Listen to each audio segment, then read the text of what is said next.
H-Town, what's up? You know what time it is. It's time for the best 120 minutes of your day. The Chop Shop, the nation's #1 urban sports talk show, and also your midday sports happy hour. Yours truly, Robert Hatter, alongside Jim Hicks, and sometimes Chris Walker, coming to you live from Houston, Texas. But we're broadcasting all over the world via Facebook Live and YouTube Live, and it is Monday. Oh, we're packed today. Oh, my God, we just go rapid fire. I see you. I just can't wait to hear what y'all got what happened over the weekend for y'all. I had a great weekend. Man, I'm excited. I wasn't feeling too good Thursday, y'all. See, I'm back and ready. Y'all saw oh my God, went back and saw the video. Oh my God, y'all, I can't believe. I got through that show. I couldn't believe I got through that show on Thursday. It was by y'all fumes that I got through, but this man said the wrong colors today. What does he mean by the wrong colors today? I don't know. Jason Peters, explain to me what you mean by the wrong colors today. Because Robert Hatter can wear any damn color he want to wear, Jason Peters. So tell me especially what color. This just part of the rotation. I have them in a rotation. And I put them out when the rotation comes, so I won't repeat them because I got a lot of them, Jason Peters. So explain to me why I got on the wrong colors. Okay, explain to me. And since you want to go there, this blue and that's an orange stripe, didn't the Astros clinch the ACL last night? So Jason Peters, what are you talking about, man? But let me shut up. See, I can be minding. Y'all see what I'm saying? I can be minding my business. I got my dudes on the show with me today. I can be minding my business. That ain't no cowboy color. I ain't got nothing in my house, cowboy. Nothing in my house, cowboy, nothing. I ain't got. When I was a little boy, Jason Peters, my whole room, my pajamas, my socks, my everything was Dallas Cowboy. But when I became a man, I put away those childish things. Dale Griggs. You know I was thinking about you last night, baby. Hold up. Let me talk to my starting five first. Let me talk to my starting five. Hold on. Let me talk to my starting five. Let me see. See, y'all get me off of what I'm supposed to be doing. Check this out. Chris Charles. That is Moody from the Windy City. Dale Griggs. I know she was going to be first one in. Mindy Collins. I knew she was going to be first one on here. And Joe Lewis. Those are my starting five. And Alex Sestero is my sixth man today. But I see y'all. I saw y'all. I saw some names. I saw my boy Robert Young is in the building. Eric Boone is in the building. When I got my dudes in the building, I'm good. Kevin Drones is in the building. Sac Creek's assistant football coach is in the building. Let's see. Mika Nicole. Oh, I didn't see Mika. Mika's in the building. Boy, she done got so fly. She in and out. She just doing her thing.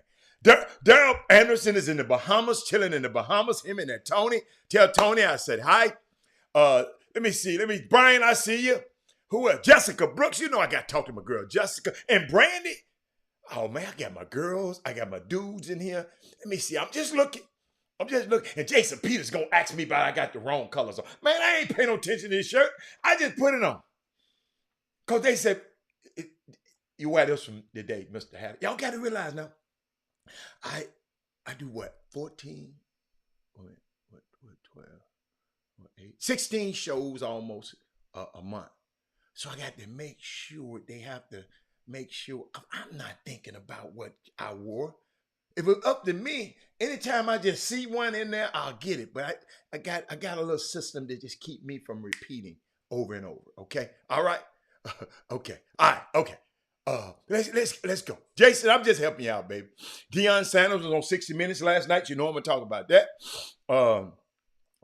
Astros clinched Saturday. Yes, go Astros. Y'all talk. See, Minnie, you can get mad at me all you want to, but I told you when I saw that article, there's no way I can cheer against the Astros. I like the Astros. I just don't like y'all. I like the Cowboys, but I don't like y'all. You follow me? Y'all kill me. I'm riding down the street last night. You don't have to have 20 cowboy flags on your truck, man. Dale Griggs. That man had 1, 2, 3, 4, 5, 6, 7, 8. He had an SUV, long one, had a spread out on top of the truck, on the hood. Dale! You don't have to do that. Yeah, the Dodgers lost. Yes. Yankees hung on in there. Rosie watching the chop shop. She wanted to. Rosie, girl, you know I wanted some. Rosie, I don't eat oxtails and all that kind of stuff. But the way you had them cooked on, and the picture I saw, girl, you made me want some. But I wanted some of them wings, though, Rosie. I hope you saved me a few wings. Like Jimmy said, a few wings. Let me see. Jacoby, what Jacoby say? No. Hey, Jim, Jacoby, no Astro slander. Dusty Baker is that dude. They won't pay him. They treating him like a stepchild. Jacoby, I know you're over there at St. Pius and what your atmosphere over there, but you gotta support Dusty. You gotta support Dusty. And Michael Smith, I felt bad for him yesterday because the Tennessee Volunteers beat the mighty Alabama. Yo, it's just so much stuff I got to talk about. Gary Sinclair is back. Listen, y'all, it's so much stuff I want to talk about, man. Y'all don't understand. I got to explain to you why Tennessee beating Alabama meant so much to me. My nephew went to Tennessee. I didn't want him to go there. This was about 20 years ago. He graduated in 96, I think. I didn't want him to go there, but he went. I didn't like Tennessee. I never liked Tennessee. University. Never, ever. It's in Knoxville. You go to Knoxville, you know why I wouldn't like it. Okay? If you know me. So, but let me go. Yes, I saw Deion. You know I'm going to talk about Deion. I got to talk about, but I'm all over the place. I don't know where to start. First of all, let me start here. We don't need no talk. We don't need to talk about Astro. They did that. Yes, we are going to talk about Astro. Yes, we are. We're going to talk about it in a day. Yes, we are. Let me see, did anybody say something that I wanted to talk? All right, let me go. Share the show, everybody. Let's share it. I think I shared it already. Yes, I did. I shared it all over the place. But Poe Michael Smith, Alabama guy, Alabama got Alabama yesterday. Let me see. Way to go, Texans. Got rid of. Yeah. Got rid of. No, he's not a non-NFL dude. You don't have to play. See, Trey Phillips, I don't like that. Because Trey Phillips, you didn't play in the NFL. Why did they give you a job? I wouldn't go up there calling you a non-NFL dude. If you're good at your job, they got rid of a bad human being that was alienating all the players, the former players, and everybody. Let's just put it like that. Don't watch how our words mean a lot, y'all. Got rid of a non-NFL dude. That's the case with let me tell you something. You can't just hire everybody that's been in the NFL. I don't want everybody around me to think just like me. You follow me? I want to hire somebody around me. I don't want everybody to agree. That's why I love them people what are my people who always disagree with me? Y'all don't understand. Y'all feel me. I don't want you to agree with me. Ask Robert Young. Ask Eric Boone. I want you to disagree. Ask Kevin Allen. I tear him up every day. The Silver Fox. I just tear his head off every day. Where's Seawalk? I don't know. Seawalk is he's in town. His grandma is going for a consultation today, and he's got to be there today. So he got to be there. You meant you're wearing crib blue as opposed to crib blue. No, I'm not crap. I don't believe in Crips out of Bloods. I just wore a shirt, Mr. Kunzer, that was in my rotation. I ain't nowhere in the world. As many shirts I got, I'm not just going to not wear no shirt. Now, if I'm in LA, I'm not going to wear red or blue. But I'm in my house. Believe you me, ain't nobody coming in here with that. So let's get that right. What's my opinion on Charleston White? I don't know who Charleston White is. Of course, he be balling better than Hatter. We always just, yes, that's why I love you. I want you to disagree with me. But who is Charleston White? Hatter, what's your opinion on Charleston White? I put it back to you. Kedrick Lewis, what's your opinion of Charleston White? I know Chalky White, who played on the thank you, King Sticks. Thank you, King Sticks. Thank you, King Sticks. Thank you. I didn't even want to go there. How the hell I'm going to look him up while I'm on a show? Kedrick Lewis? Get your ass out there. Get it. Did y'all see that? Did y'all see? He telling me to look somebody up. Fuck out of here with that mess. Listen to me. Email me that. If you got something, you learn about him. No. You tell me what you know about him, since you want to hear me. Did y'all see this? He want to be important again today. So I'm going to entertain him today. You give us, thank you. Give us your opinion of Charleston White. No. Give me your opinion of Charleston White. Give it to us. Come on. You got this show. This is the Kedrick Lewis hour right now. Come on, Kedrick Lewis. Watch, he ain't going to say nothing. Watch this. Ain't going to say a word. He's offended now. Watch this. No, I'm not. No, D. White. D. White. I'm D. White. No. Somebody told me I need to stay true to who I am. I'm not going to let y'all conform me. I'm not going to let y'all. I got to be Robert Hatter. I'm sorry. Let me tell y'all something. Let me tell you something. Trey Phillips just said something key.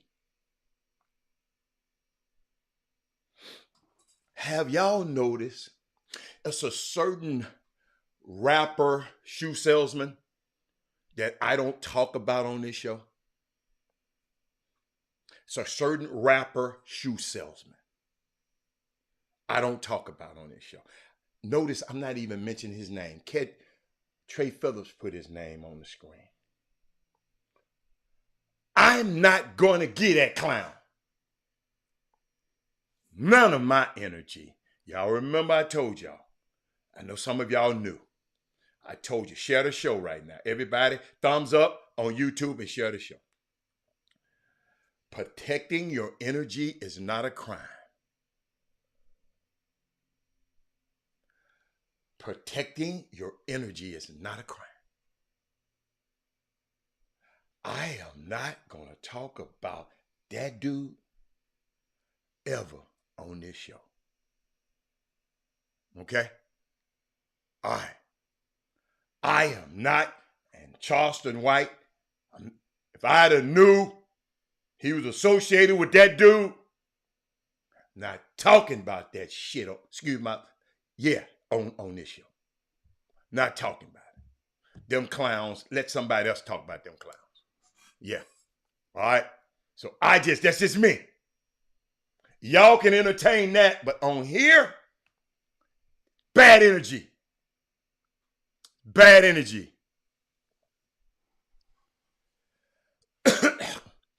Listen to me. Excuse me.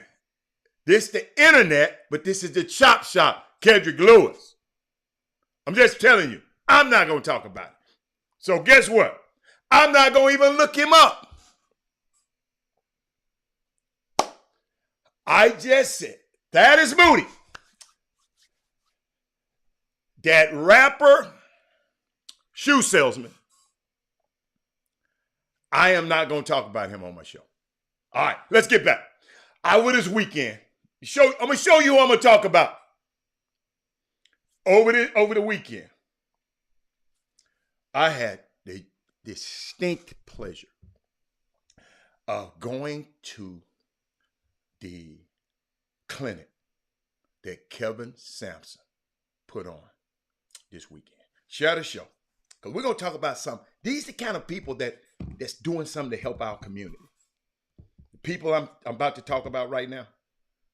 Not that guy and that guy. You follow me? You follow me? No. We ain't gonna talk about it. We don't talk about it. All right? It's all good. It's all good though. I told y'all, you control our energy. The Cowboys, they lost. Yes, they lost. We're gonna talk about them. We're gonna talk about them. Yeah. That's all right. You know who I'm talking about. Kunzer. That's why you're mentioning it again. Just think about it. A rapper and a shoe salesman. And cross-reference it with that other name that Kendrick Lewis just put in there. Y'all don't know? Okay. I'm sorry. If y'all don't know, I'm sorry. Just hold on. Let me talk about something else. I'm finna move on. You'll get that one later. All right. Kevin Sampson had a basketball clinic this weekend. I saw a lot of guys in the community. I saw Herb Baker. I saw who else I saw? I just saw a lot of young people in the community. Kevin Sampson. I'm going to tell y'all, when he first got here, I didn't know him. I thought he was just a grumpy old man. Didn't never smile. I thought he was a grumpy old man. But that man put on a master class this weekend. And if you out here coaching somebody's kid, I tried to tell y'all how good that thing was going to be. But if you out here coaching in this summer basketball, high school basketball, I saw Deion Williams, my son's high school coach, was in the building. So proud to see him there. I mean, that really made my day. I'm trying to find out where's my notes from Kevin Sampson. I probably put him somewhere else. But Kevin Sampson, man, Hold up, let me see. Did I put U of H? Where did I put it under? UH? No. Sampson. Hold up. He just gets it. He gets it. He gets it. Right? Think about what happened. The number 3 ranked basketball team in the country. That coach allows you to come in and ask him questions. Phenomenal. I'm gonna give you some stuff that I just picked up. I'm gonna give to y'all because a lot of y'all wasn't there. Because I don't know if any of y'all were there. But share the show because I'm gonna give you something. Because if you didn't go to the show, you might get this. Share the show right now, everybody. Okay. Kevin Sampson. Only thing that I had a problem with, and I hope this gonna deter people in the future. Where I was sitting, it was people able to stand behind me. Okay? And a few of them ran their freaking mouth the whole damn time, Eric Boone.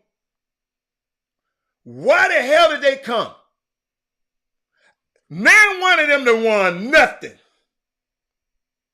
It's a man down there that's the Final Four coach, Hall of Fame coach, talking, and these guys running their mouth. If you're on YouTube, all of that talking, Kendrick Lewis, Kunzer, in YouTube, please, I hope you done hit the thumbs up. Since you done did all the commenting, hit the thumbs up too. Okay? But y'all explain to me. And I promise you, I wanted to get up and move. But I know a lot of people, while I'm watching it, I didn't want to move. I wanted to get the hell up and move. When y'all go to places like that, don't nobody want to hear you.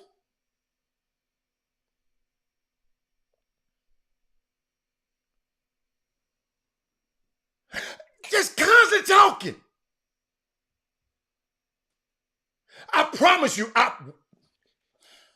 y'all, I wanted to say, hey, man, they need to mic y'all ass up outdoors and see how many people follow y'all ass. Boom, it was the most nerve-wracking thing when you go to events like this, man. Shut up. I can't put it because there's several points I missed because of these clowns behind me just talking.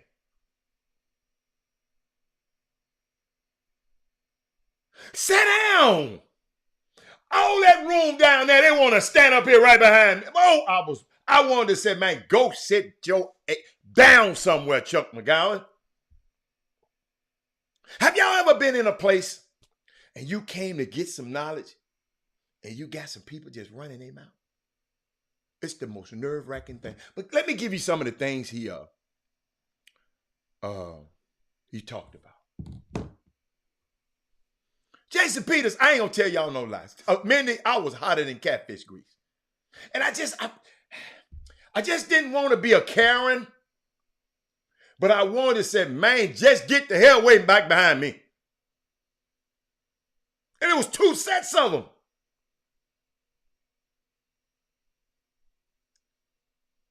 Hey, man, bet you between both of them, they ain't won 5 games. But they done stood their ass behind me. Go down there. Man, I was hot. I'm sorry. Y'all see how I was. But he was talking about culture starts with the coach. Mindy, he said culture. You know, everybody throwing this word culture out. Your high school coaches, it start with you. Not with your players, it start with you. He told them guys, you got to be on time. Guess what time he was supposed to start his speaking? At 10 o'clock. Guess what time he started? 10 o'clock. I know some people miss the scrimmage because they trying to time it toward the end. And things flowed so smoothly, he just kept on going.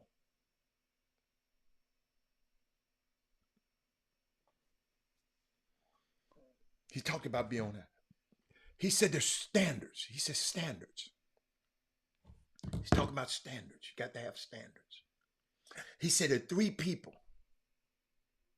The three people. Y'all listen to this, parents, everybody. So I just want y'all, if y'all are smarter, this whole community gonna get smarter. Because y'all are leaders. Some of y'all are leaders. Rod Wells, he said three people. I promise you, if y'all ever got to find my son, talk to him. He gonna always tell you about this one. Three people that can't have a bad practice. It's three people that can never have a bad practice. Money Mike, I'm talking to you. I'm talking to all the top players. Wesley Yates, I'm talking to you. What my rankings at? Give me some top players. Give me all the top players. Kendall Dawes, I'm talking to you.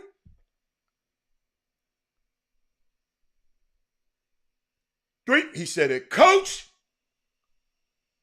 the point guard, and the best player can never have a bad day in practice. Never. They can't come in and tell me, I ain't feeling it today. I ain't got no energy. Those three set the tone.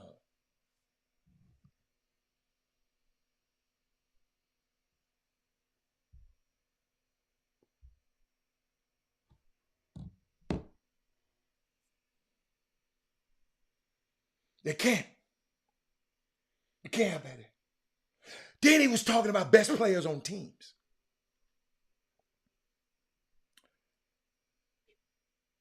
He compared Boogie Cousins being your best player on your team and Tim Duncan being the best player on your team.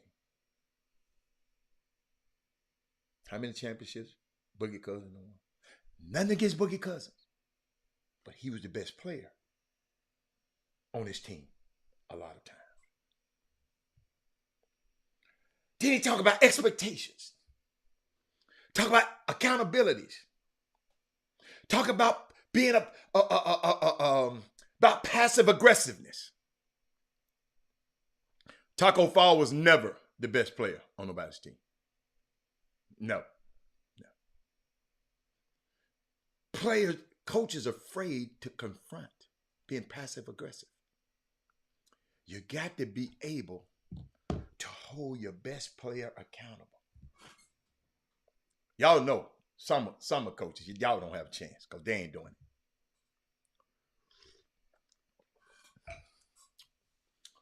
The best player in the summer team, because I know a young man told a dude,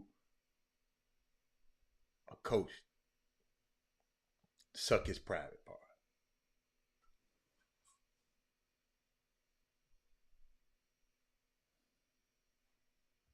He said the coaches got to be gym rats. How the hell? The reason you ain't got no gym rat, because you're not a gym rat. Your gym door is supposed to always be open.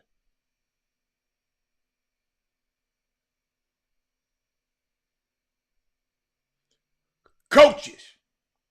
Yes, Rick Brown, that happened. Yes, that happens. That happened.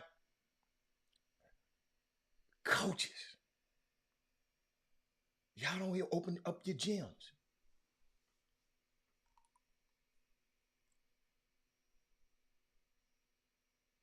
Coaches, y'all don't open up your gyms.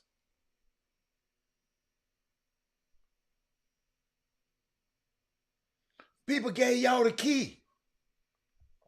All this, I'm getting this from Kevin Sampson. Then he gave me some basketball stuff. I love about him.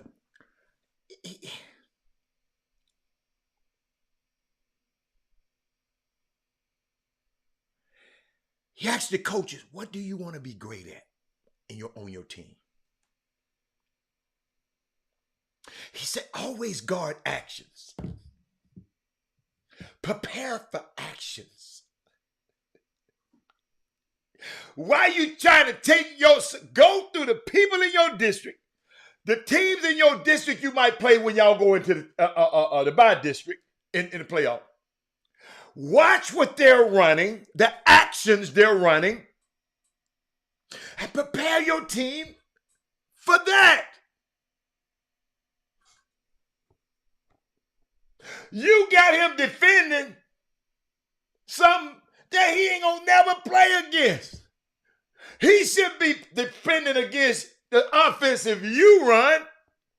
He should be defending the offensive that your teams you're playing run. I know half the coaches out there want to just run up out of there then.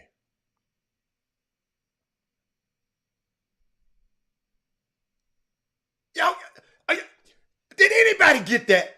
Where my basketball dudes at?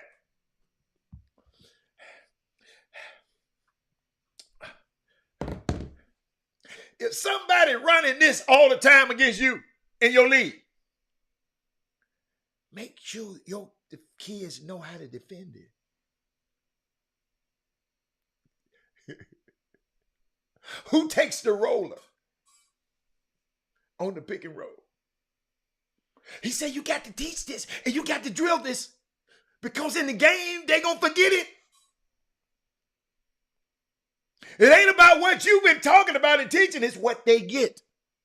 Coaches. Man, this man. Hold on. What my coach said? Coach, he said, don't try to score on your first move. Don't try to score on your first move or your second move. The third time is where the money at. Because what? You done shift him to this side. You done shift him to this side. They close it back out on that third. That's where the money at. Jeremy Davis. This man, listen to me. The reason I'm saying this because I done went and saw Eric Boone. A lot of high school basketball this weekend. This summer. I ain't seen none of this, Eric Boone.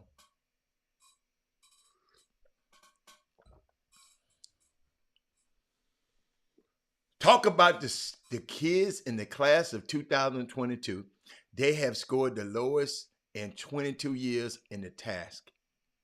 Kids are scoring more points on the court than in the classroom.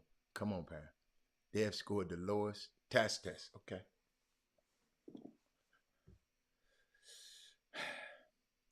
Jameson Morrow. I'm going to put it on the screen.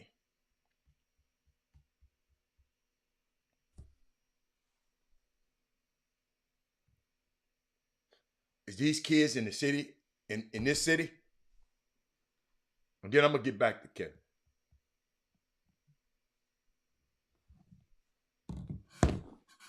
Is this in this city? I don't care about no COVID and no online classes. This is no.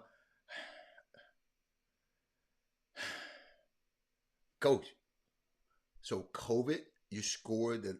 So you at home and can study more. And you, hold up. COVID and online classes for many of 2 years. This was known when they had them stay at home. It's going to take you 2 years. So cause the kids stay at home. Oh my God. Oh, see, y'all finna kill me right now. So you saying your kids don't learn nothing at home. That's your damn problem right there. You're depending on the system to educate your kids. Did not want to go there. We depending on our oppressor to educate our kids. I just told y'all about this last week. And now, you come to tell me you had your kids at home where you could educate them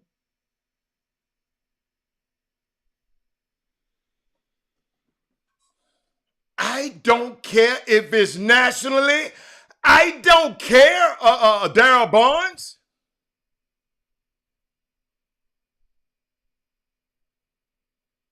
The task test and the ACC is two different damn tests, Darryl Barnes.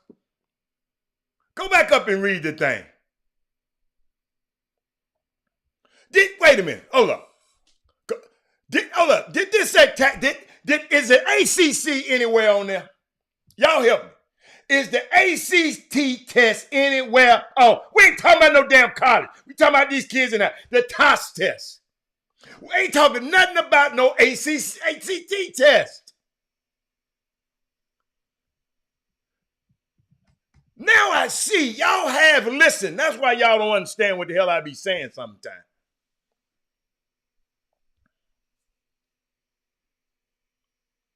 Wow. Wow. I'm trying to go. Coach said one rule. He said, coach your team. We ain't talking about your daughter, Mr. Barnes.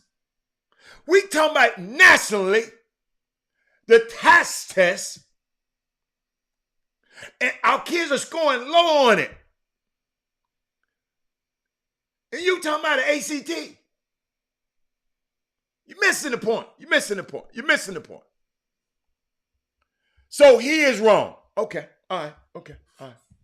That's why I don't. Now y'all see why I have to vet information on this show. One guy come in and said, task test. Somebody got, that's why I have to vet this information. From now on,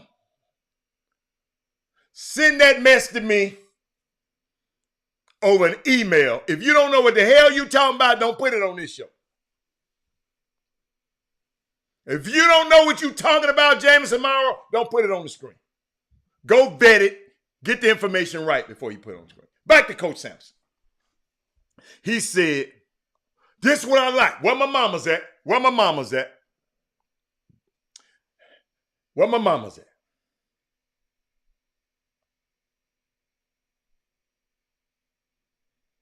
He said, unique thing about college basketball,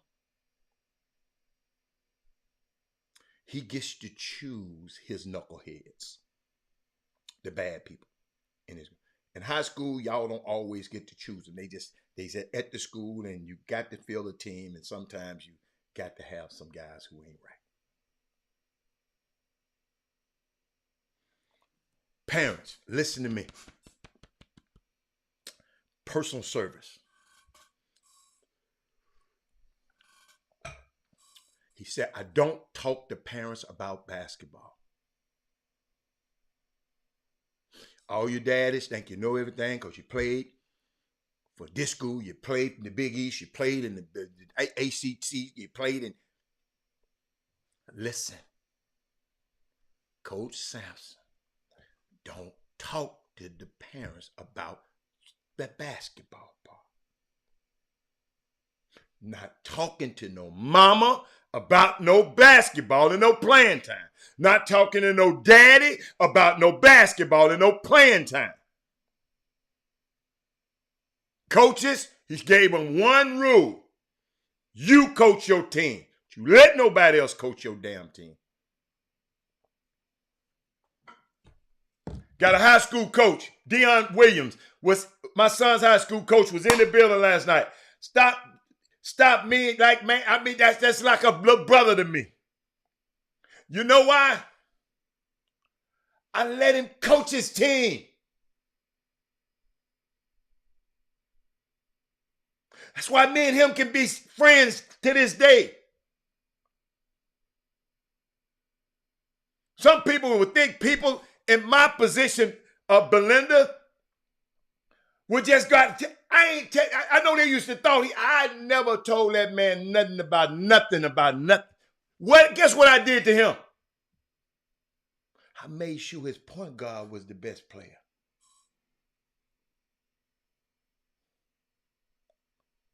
Away from the team. I got up early in the morning for 4 years and worked his point guard out before he went to school.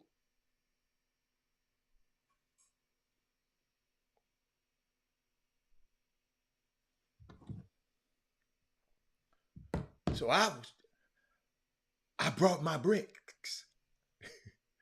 I helped.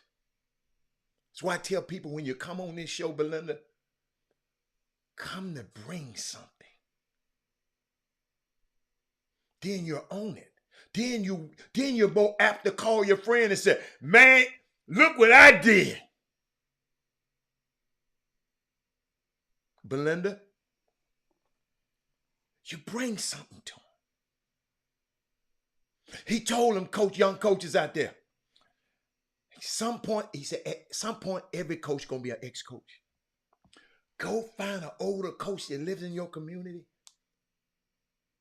Boy, that's why let me tell you something.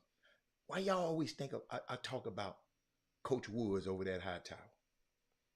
He's smart enough to have Coach Ward there. Coach Ward is a retired coach. Comes in there and helps the team. How many of the coaches, parents, y'all ask these guys out here. They don't want to, they think they know it all. Find your old coach, ex-coach. Tell him to come scout your team. How would you guard this? How would you guard us, coach? Always got to have great mentors in this thing, man. That's why he opened that door up. So guess what? He can somehow be a mentor to you. But you got guys standing back around there talking. Eating the donuts in the coffee, Brad. But Coach Sampson, I want to tell you, to you and your staff, thank you. I appreciated it. I appreciate what y'all doing for this community. Yes. I support Memphis. But like I told the coach the other day, y'all my second favorite team. My blood got blue in it. But guess what? I want U of H to succeed. When I'm there, I'm around your program. Let me tell you something. I'm around there to support your program more than some of the people that's from here. Stuff you did this weekend, man, let me tell you something. It was class, first class. Dirk Minifield. Y'all got to think about it. Dirk Minifield came by the scrimmage. I sit the whole scrimmage next to Greg Wise. Me and Greg Wise sit there and listen to this Kevin Sampson the whole time. And we wasn't talking, we were listening. Greg Wise is a Hall of Fame championship coach. There's got a book about to come out. We're going to talk about it when you get everything finished. He was quiet and listening. But we had people behind us running their mouth.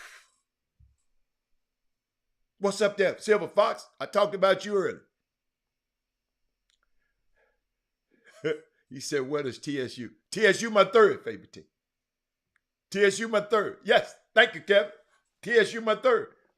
Memphis, U of H, TSU. Yes. Yes, I love it. Thank you, Kevin, for helping me out.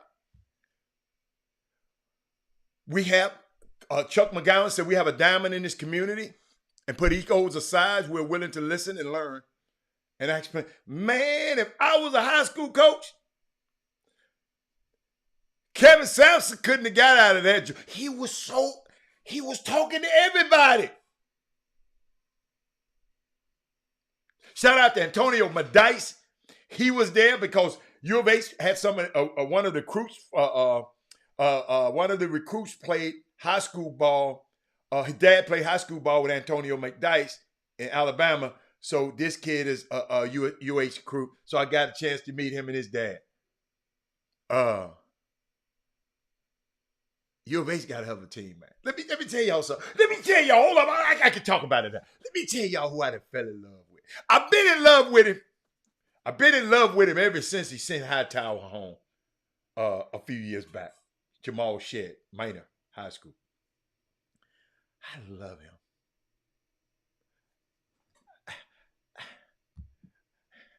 Every team needs, every good team need a Jamal Shedd on the team. I promise you, I'm sitting there,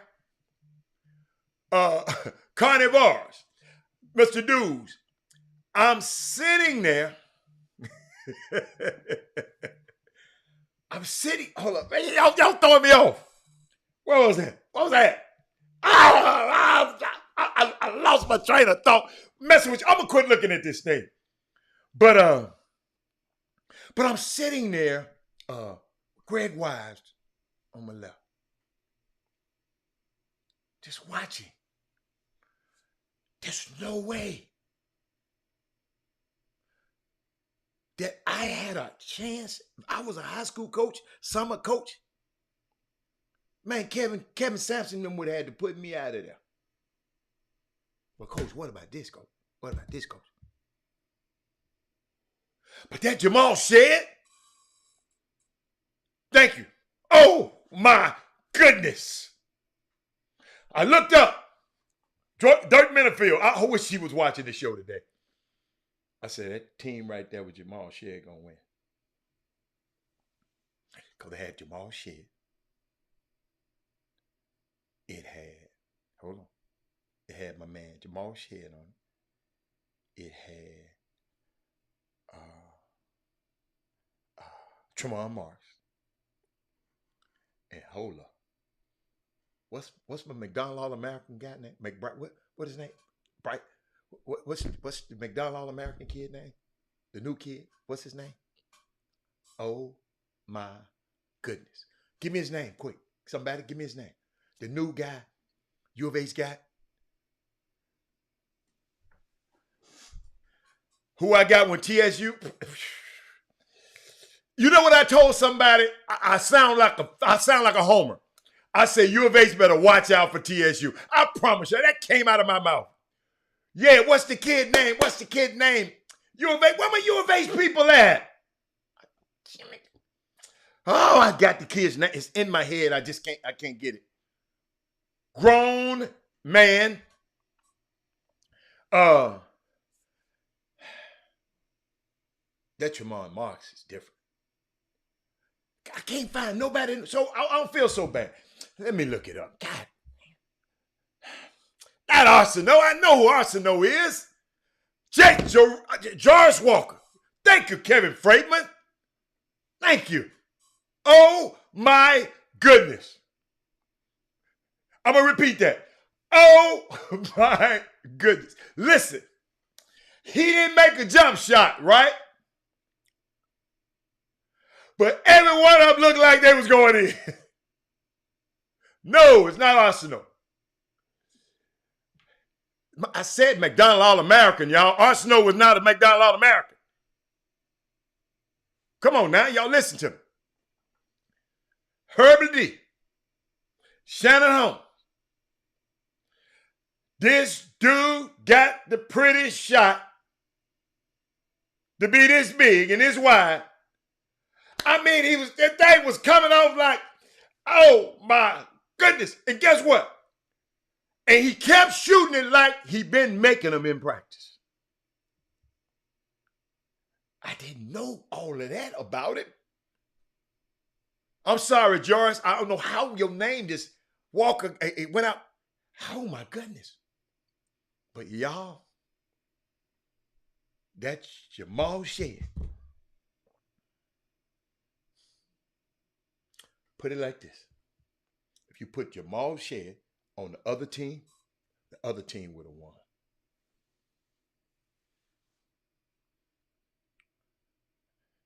Y'all hear me? Did y'all hear what the hell I just said? Because I know y'all typing and doing and working. If you had to switch the point guards, whatever team Jamal Shed was on was going to win. I'm telling you, man. I'm just telling you. I ain't saying he's great. And like he's from the first round NBA draft pick, I ain't talking about that. But if I had an NBA team, instead of Matthew Dellavedova being at the end of the damn bench, the way Sacramento just did yesterday, I would spend that money on that boy. Yes, y'all know I don't never say nothing like that. That kid right there, he got it. I used to didn't appreciate it because he beat Hightower. I was hot. I was a Hightower. I'm Hightower. Oh, wait. No. Hell no. Joris Walker don't remind me of nothing like Tim Thomas. Nothing like Tim Thomas. Maybe, not the Tim Thomas I saw. Maybe in high school you saw Tim Thomas. I'm talking about the Tim Thomas and the Tim Thomas I saw, they played nothing like. Joris Walker, oh, God, let me tell you something. Hey, U of H, man, shout out to Coach. Coach, I didn't mean to stay this long on you, but Coach, I appreciate you. Y'all should have been. Corey, you talking about you was coming up here. You wasn't coming. You didn't come.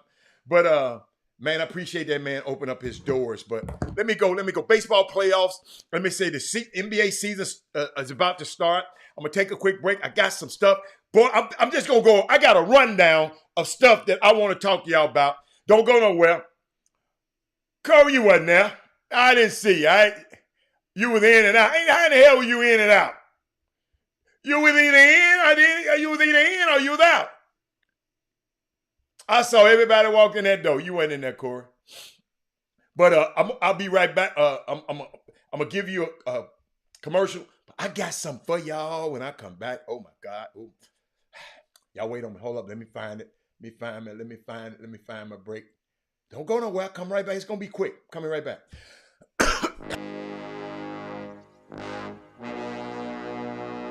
The Cox Pradia Law Firm. Big city, big town, big settlement. Your fight is our fight. Need legal advice? You know who to call. Personal injury, wrongful death, car accidents, premise liability, serious injuries. 1-800-HURT-NOW.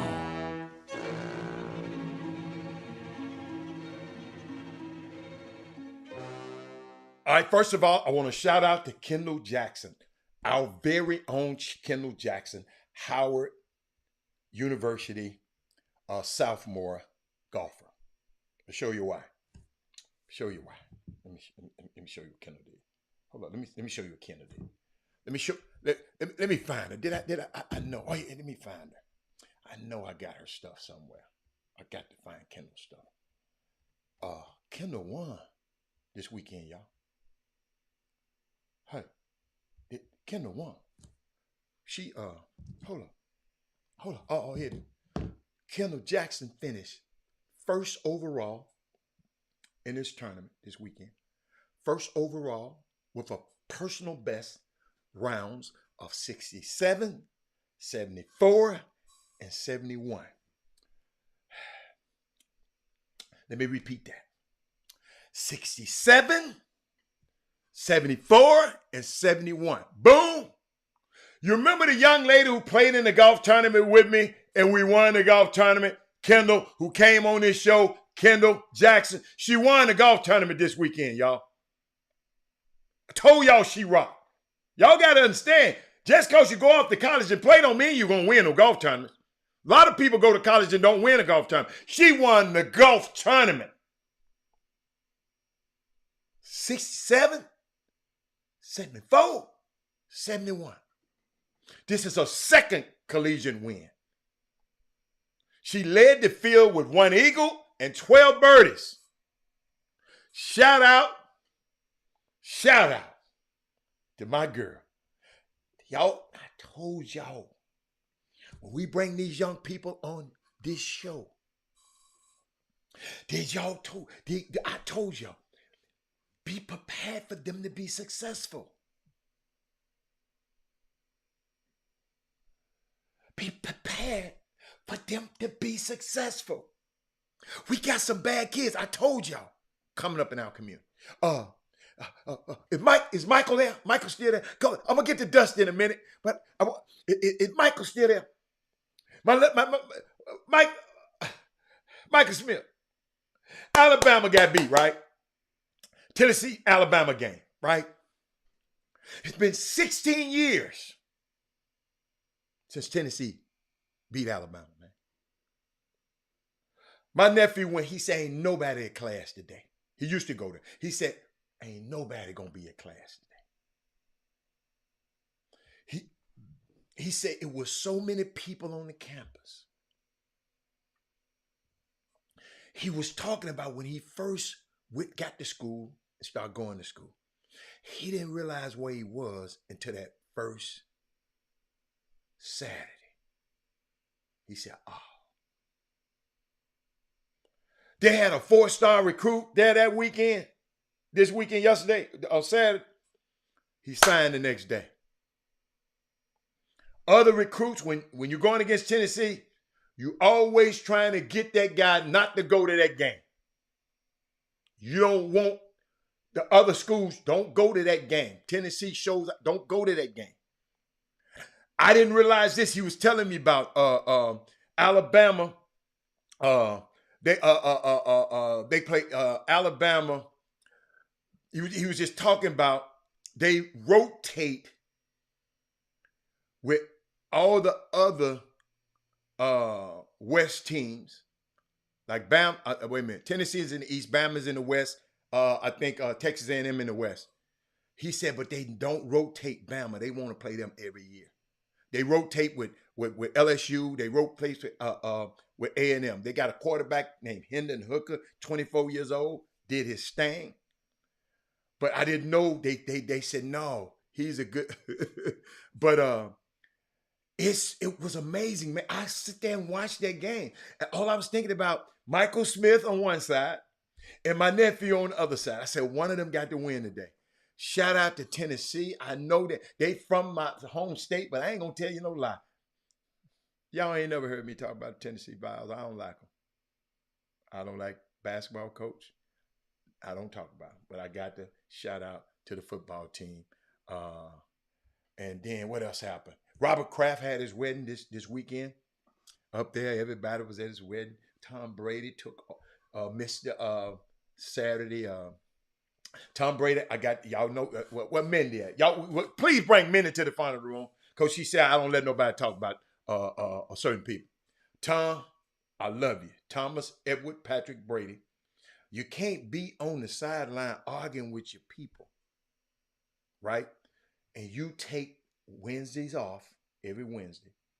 And this particular time, you flew up to Kraft's wedding and you didn't get back to the walkthrough on Saturday morning. I know you don't play the game this Sunday, but Thomas, Mindy, I hope you heard that, Mindy. Tom Brady, I don't like that. I ain't gonna, that you my dude, and I know that's your boy's wedding. Ty Law was at the wedding. I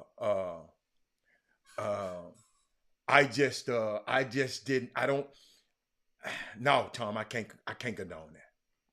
But y'all, yes, Mindy, I'm just letting you know. Patrick Henry, what's up? Patrick Henry. Did you see my Astros? Watch Mindy get mad. Did you see my Astros this weekend? Huh? Did y'all see my Astros this weekend? Yes, man, that ain't my Astros now. Look at my colors today.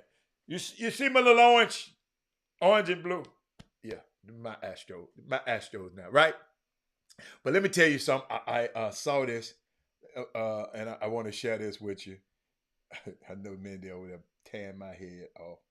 I thought I put it up. Hold up. I thought I put it up on my thing. I didn't. Hold on. Astro, hold on. I know I had the picture. No, I didn't, huh? Okay. Watch. I'm finna put it up. Yeah, my Padre. You know what? I don't like. I can't claim the Padres.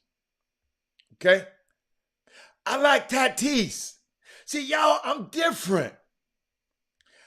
I like players.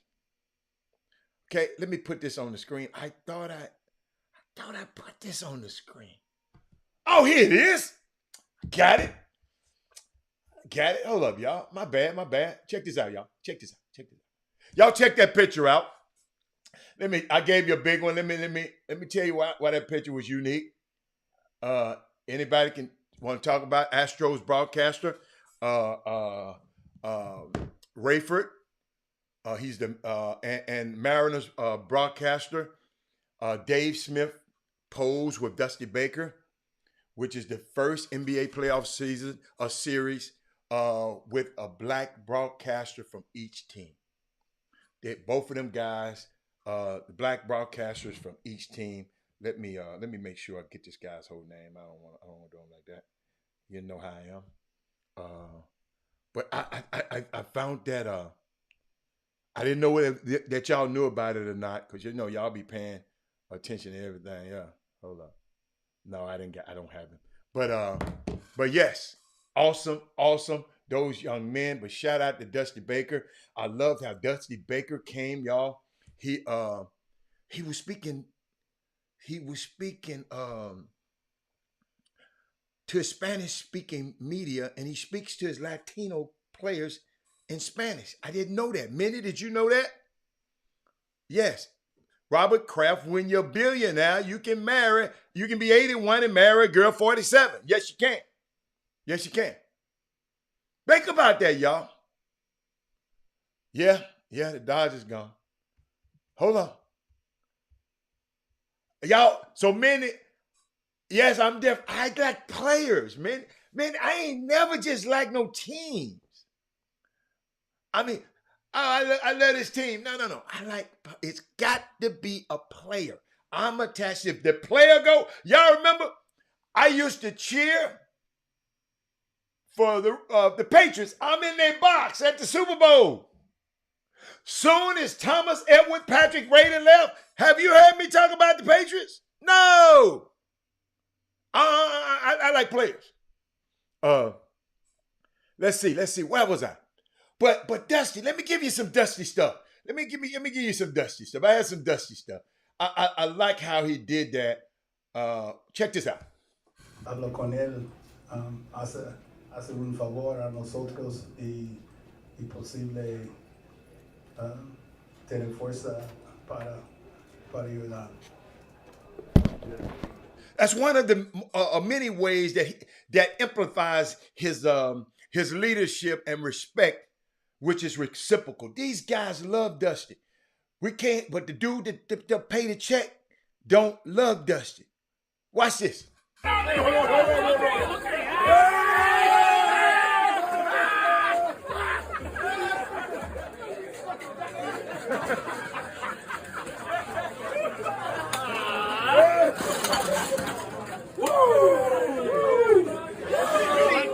See, Mindy, that's why I can love Dusty and not like the Astros that much, because I don't like how Jim Crane is handling him. You follow me? Zayden High, yeah. Went to North Carolina, yes. You follow me? I see. I watch stuff like that, Mindy. I'm sorry, I do. Because people are important to me. But did y'all see Dusty? Watch him, man. He dancing and everything.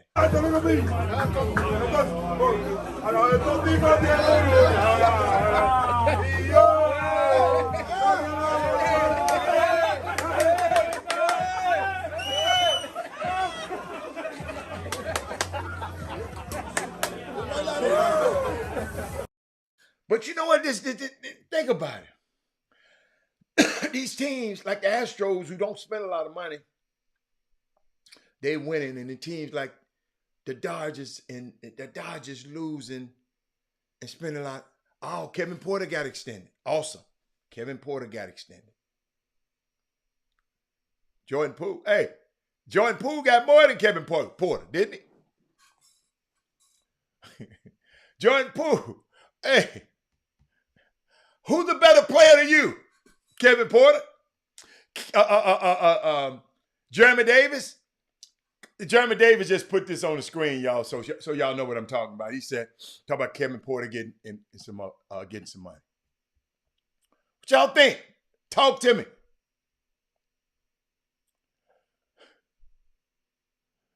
Jordan Poole. Y'all wonder why he wasn't talking? Y'all wonder why he wasn't talking? So you saying Jordan Poole a better Kevin Freeman? You saying Jordan Poole is a better player than Kevin Porter? Have you ever watched Kevin Porter play?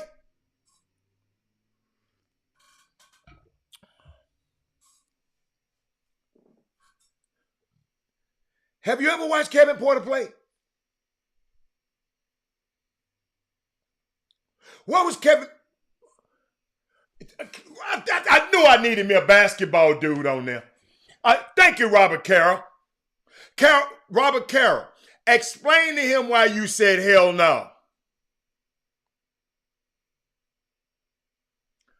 Explain that Kevin Freeman why you said hell no, Robert Carroll. So y'all don't think it's Robert Carroll said this.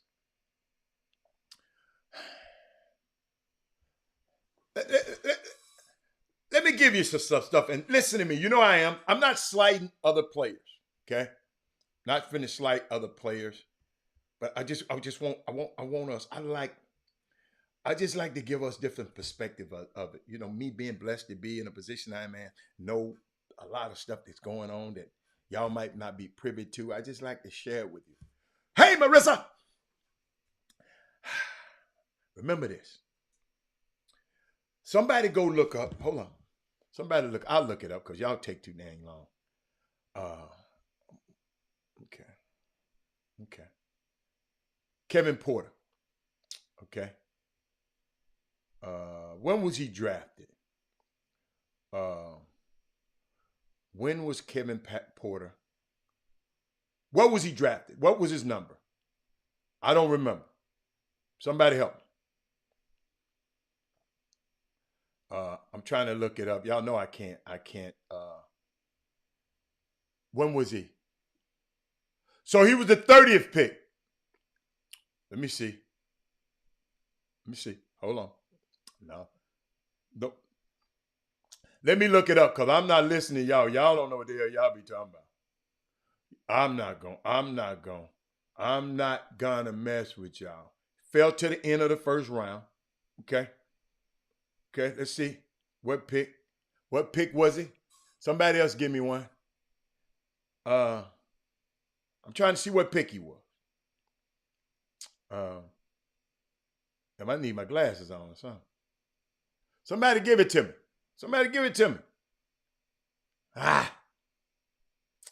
Man, y'all don't. Would somebody else give me when Kevin Porter was drafted? Where was he drafted at? 30. Okay. He was drafted 30. Jordan Poole was drafted 51.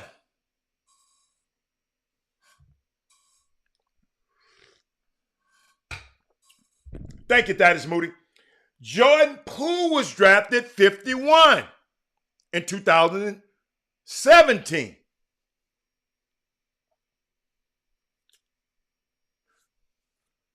So by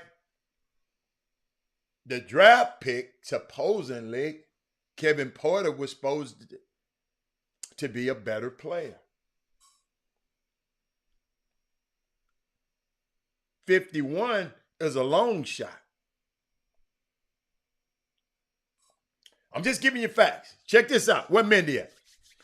Jordan Poole, 51st in the 2017 class, will make nearly as much per year, $35 million, as the entire value of the 3-year deal that Marvin Bagley, the number 1 pick in the 17th class, signed with the Pistons. He signed with the Pistons for $35 million. The number 1 pick,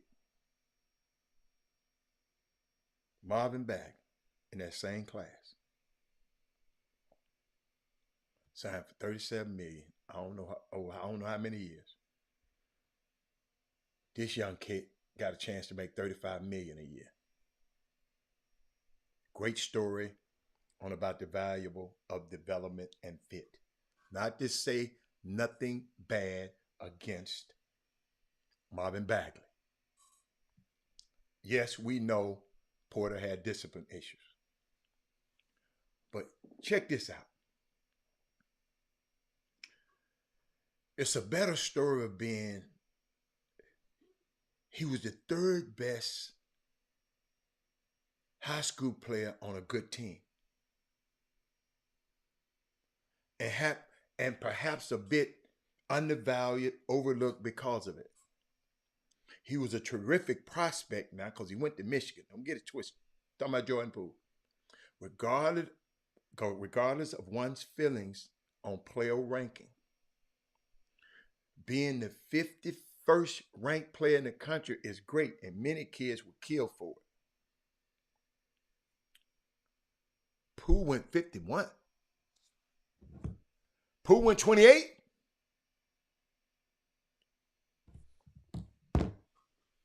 But Bagley went first. Bagley went first. Somebody look that up for me. I thought he went low. I thought he went the 2nd round. I might be mistaken.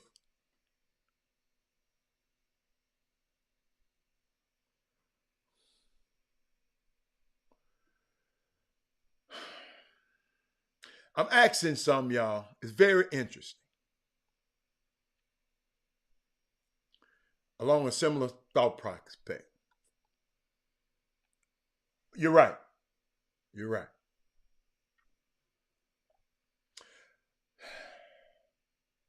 Should the discourse about draft busts, should it be moved away primarily from blaming the players to more critically evaluating the development, infrastructure, and stability around the sports team? Y'all talk to me. 28, you're right. Thank you, Jeremy.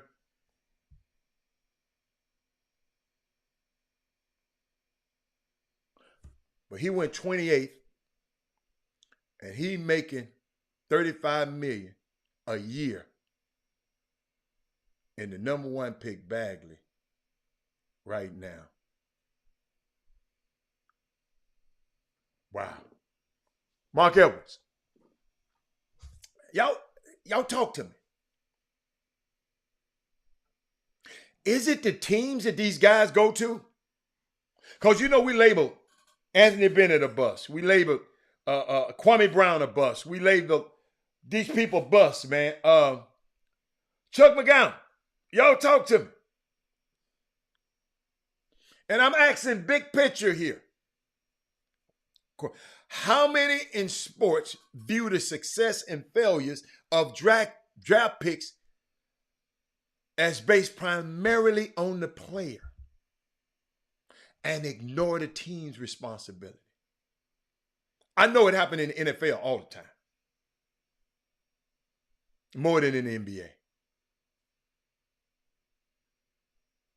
Some people just have incredibly bad luck. They get injured. And the best thing to do is not be drafted by the Kings.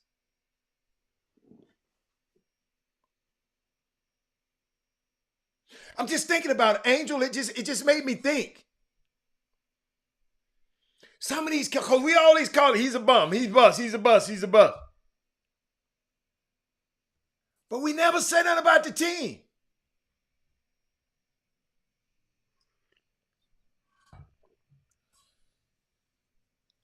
Yeah.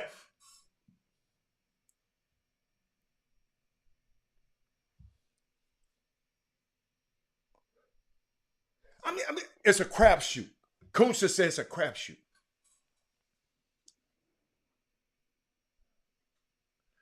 I'm talking about they get 3 years to prove themselves.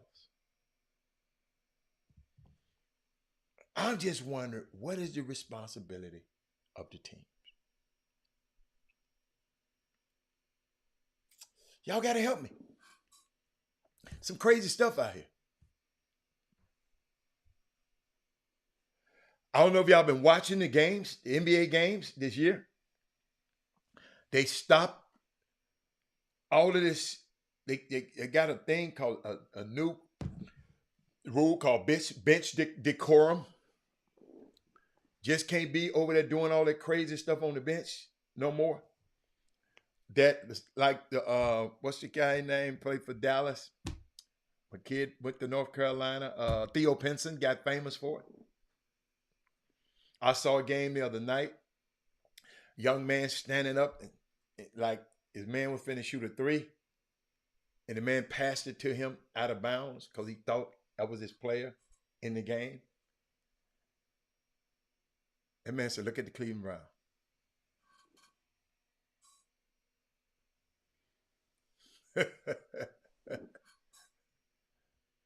Talk to me. Justin Jackson, I think he might got that last spot with the Celtics. But I just want to let y'all know, man, if you're a lottery pick, I got a question for you. Are you all set? Are you set? If you're a lottery pick, are you set? What they were telling me the other day, people giving me these figures.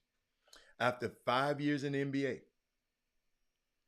you take all the first round picks. They said only 7 to 8 guys continue to be in the NBA after 5 years. Willie Cauley-Stein got cut. My man,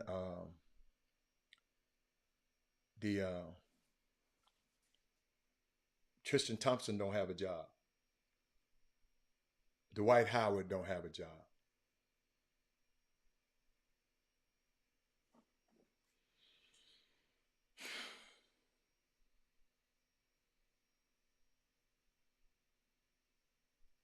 Staggering number as we enter cut down Saturday this weekend.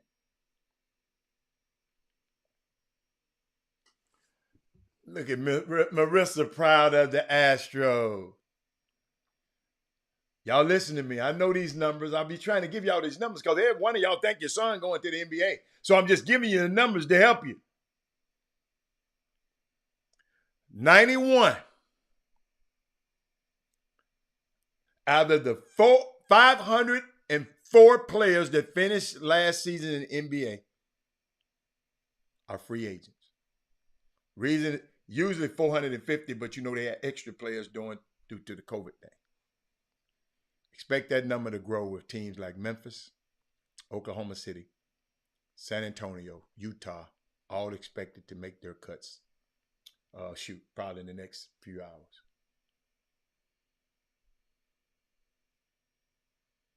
I think Willie Cauley-Stein is a player. I disagree, Herb.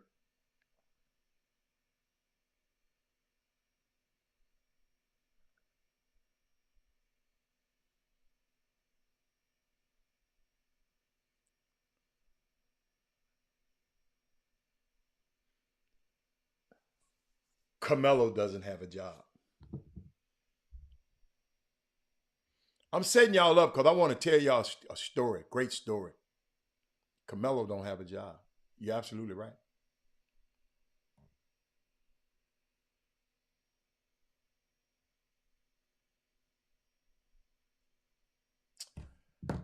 Saw something the other day. When we always, I remember John Henson was playing at North Carolina. I went to a game, played against Wake Forest, Chris Paul's old school, Wake Forest. Saw this young guard. I didn't think none of it. I didn't, you know, it's all right. Kendall Marshall, playing against Kendall Marshall. I mean, it's all right. But this young man that I saw, Mark Edwards, the young man is Ish Smith. I talked to some people last night. How many of y'all know who Ish Smith is? Veteran point guard, Ish Smith. He set a record for the most teams played in NBA history. After the Wizards were nearing a deal that would send him to the Nuggets. And now he's playing for the Nuggets. Washington reported they finalized a deal to send Ish Smith and shooting guard Contavious Pope traded him to Denver for the first. That kid, I'm trying to count him for you. He played for 14 different teams. Every year he was in the league, he played for almost a different team.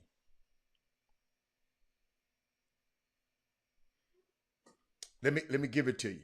Long time backup on, does a good job. Low maintenance. Great locker room guy. Mark, thank you, Mark. Great dude. A lot of y'all ain't even heard of him.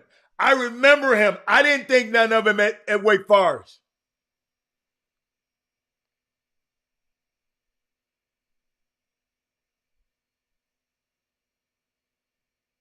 He would be the only player to play. I'm saying at 14, I'm sorry.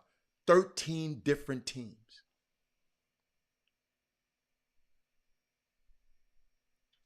Smith, who would turn 34 next year. 34. I mean, he turned 34.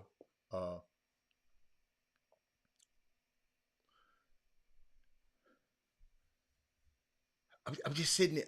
Let me get y'all got to watch this. Y'all got to watch. Smith's professional career began way back in 2010. Y'all got to listen to this story because y'all think everything is glamorous. This man said, why can't he stick in the team? Rick Brown asked them dudes, why can't they stick in the NBA? Carson Edwards gone. A lot of these guys gone. That man's still in the NBA. That man actually, hold up, y'all. That man said, why can't he stick with a team?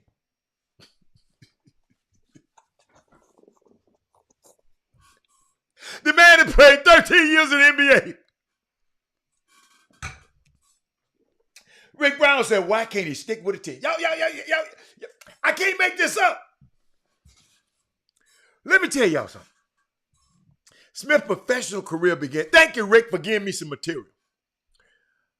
He began his professional career back in 2010 when he signed with the Rockets. See, y'all didn't even know this. As an undrafted free agent out of Wake Forest.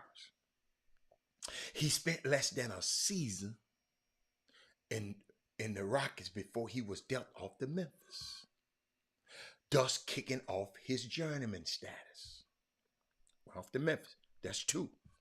Since playing for the Rockets and the Grizzlies during his rookie year, Smith has gone on to play for the Warriors, 2011, 2012, for the Magic, 2013, 2012, 2013, for the Bucks, 2013, for the Suns, 2013, 2014, for the Thunder, 2014 through 15, for the Sixers, 2015, 15 through 16, for the Pelicans, 2015, for the Pistons, 2016 through the 19, for the Wizards, 2019 through 21, Then he came back in 22, and the Hornets again, 2021, 2022. Philadelphia and Washington are the only two franchises that he has played for on two separate occasions. Oh, no, I'm messing with you. Yeah, he was signing one league. Hey, he was signing 6-month leases.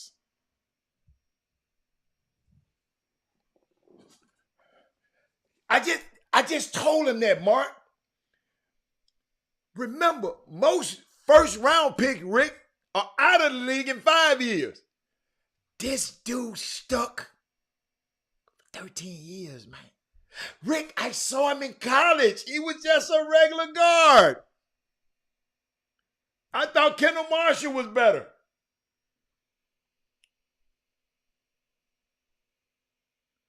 It's a lot of people not a starting guard. They don't play 13 years. Ain't nobody say he was starting.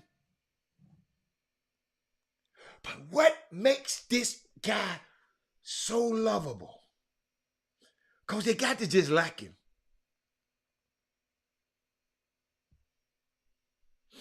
And I got something for you, Rick. Because it was a great question, Rick, because they answer it for you. They said, although he has a penchant for changing teams, might imply he's not productive. He's not a productive contributor. That's not the case. This for you, Rick. The veteran point guard has averaged 7.6 points and 3.9 assists per game over the course of his career, while playing in an average of 20 minutes per contest. Just last season, he tallied 8.6 points a game and 5.6 per game assists per game in 28 appearances with the Wizards. This dude was balling. He needs to buy a ranch. Why he need to buy a ranch? Think about this story, y'all. It done got to me. I'm sitting up here thinking about it.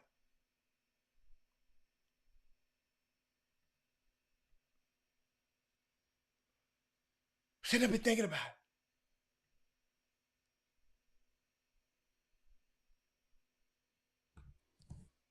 What else I had for y'all?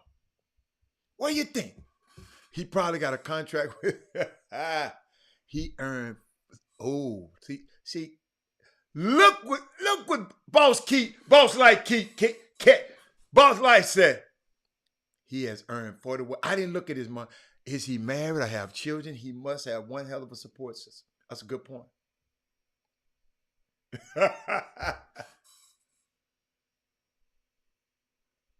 Wow. Y'all got to realize the reason I can sit and talk about that, I saw this player in college. He was just regular. I wouldn't have never, ever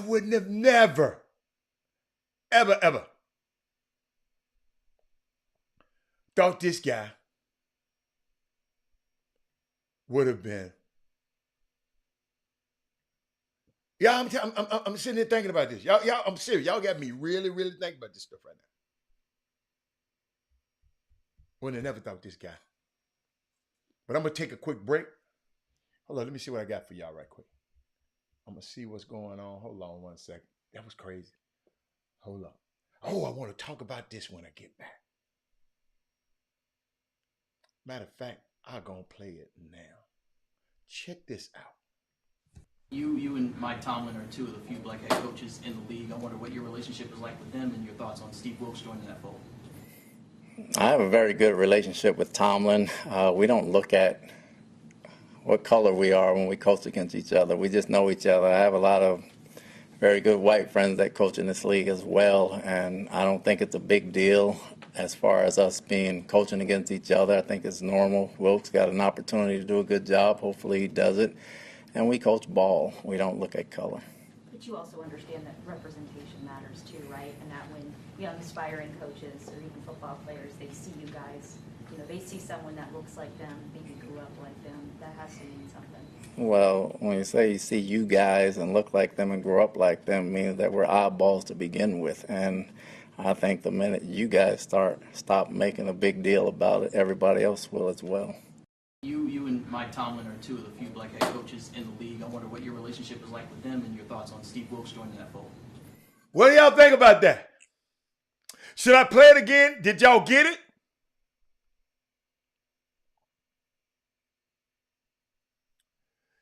You say it's not an issue? Trey Phillips, that's a big issue. Trey Phillips, he done been on 13 different teams. Ain't nobody never did that before. That's an issue. That's an issue of fortitude. I know it was some times he didn't have a job. But I'm gonna play this again because we need to. I want to hear y'all on this one because I've been on this thing for a long time. But I want to listen. I want to hear y'all comments about it. Watch this. You and Mike Tomlin are two of the few black head coaches in the league. I wonder what your relationship is like with them and your thoughts on Steve Wilkes joining that fold. I have a very good relationship with Tomlin. We don't look at what color we are when we coach against each other. We just know each other. I have a lot of very good white friends that coach in this league as well, and I don't think it's a big deal as far as us coaching against each other. I think it's normal. Wilkes got an opportunity to do a good job. Hopefully he does it. And we coach ball. We don't look at color.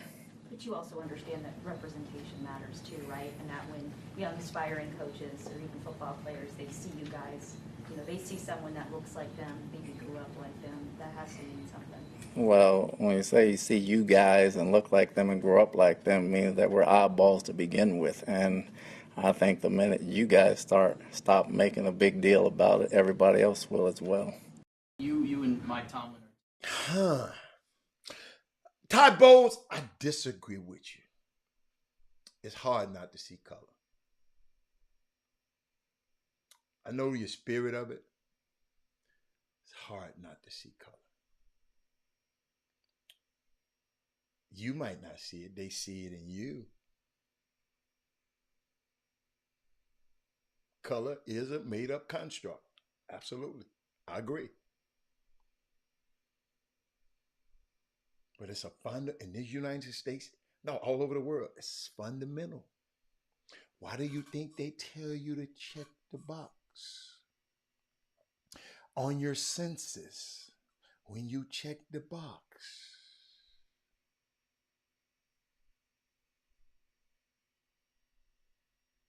You check white.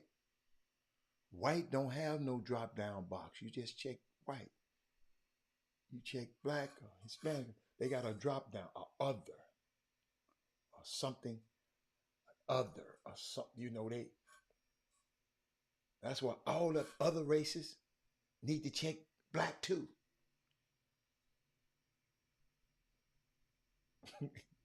I ain't gonna go there. I ain't gonna go there.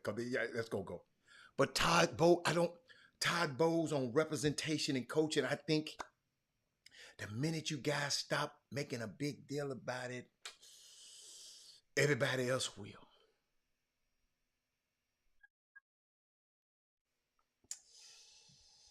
I don't know.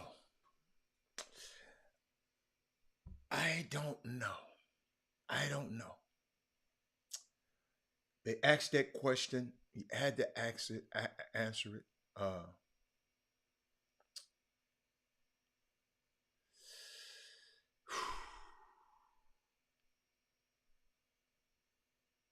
It's something else. It's something. I have to pass on that. Jimmy that came in.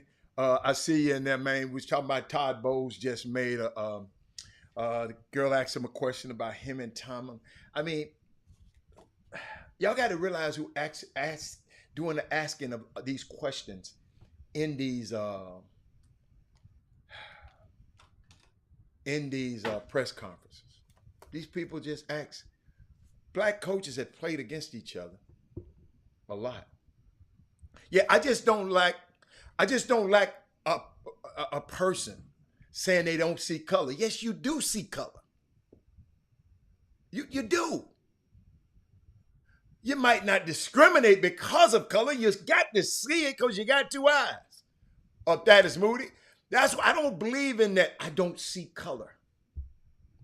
Because you do see color.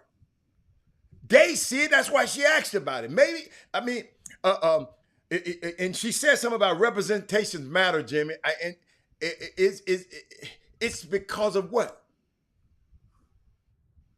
The people doing the acting. So, I mean, it's just unique. Todd Bowl. I wish it become a time that these two coaches can play against each other, because black coaches has played against each other. But we making a point of it. So I just didn't agree when he said he don't see color. He don't think, yeah, you do. They see your color. Then you bring up your white friends. Yeah, okay. But Jimmy, what's up, man? What's going on? What you got going on? Oh, you're on mute. There we go. Yeah. Oh, what's going on? Well, I'm up in there, man, and I'm looking at the newly released poll from the Associated Press for men's college basketball. Yeah. North Carolina is 1. Gonzaga is number 2. And guess who's number 3? University of Houston comes in at number 3 in the country. We are officially, matter of fact, we are officially have eclipsed Phi Slamma Jamma. We got to make another Final Four. I understand that. But we 3 years in a row ranked in the top 6. Alan, I can't help but put the what if in the middle of the room. Just, you know how you get one of them old briefcases back in the days, you put the 3 numbers and you do your thumbs, you hit that joker and it pop up, then you grab your finger in the process. Pop the briefcase open. What if Junior Lofton had not showed well in Chicago during the combine? Now, do you guys understand what was about to happen? See, people was down. He going to Louisiana Tech. This for some of y'all that like playing those cards. Kids get better. We don't have to give you a long list of Dame Lillard, Steph Curry, and others that's in the league, that's superstars that did not go to Power Fives. Kids get better. Junior Lofton, his father, Kenneth Lofton Sr., came on the Chop Shop and personally thanked Chris Walker for whatever conversation they had one-on-one, because Junior was seriously considering Georgetown. They had a little small window, an offer from Georgetown. That was the only Power 5 offer that he had. Patrick Ewing saw Junior Lofton with his own eyes. And from what I told, because I wasn't in the room, one or more of the assistant coaches talked the head coach off the ledge of make him believe that maybe you just saw Junior Lofton maybe that wasn't him every day. But Pat Ewing know what he saw, being a low post guy. He knew what he saw.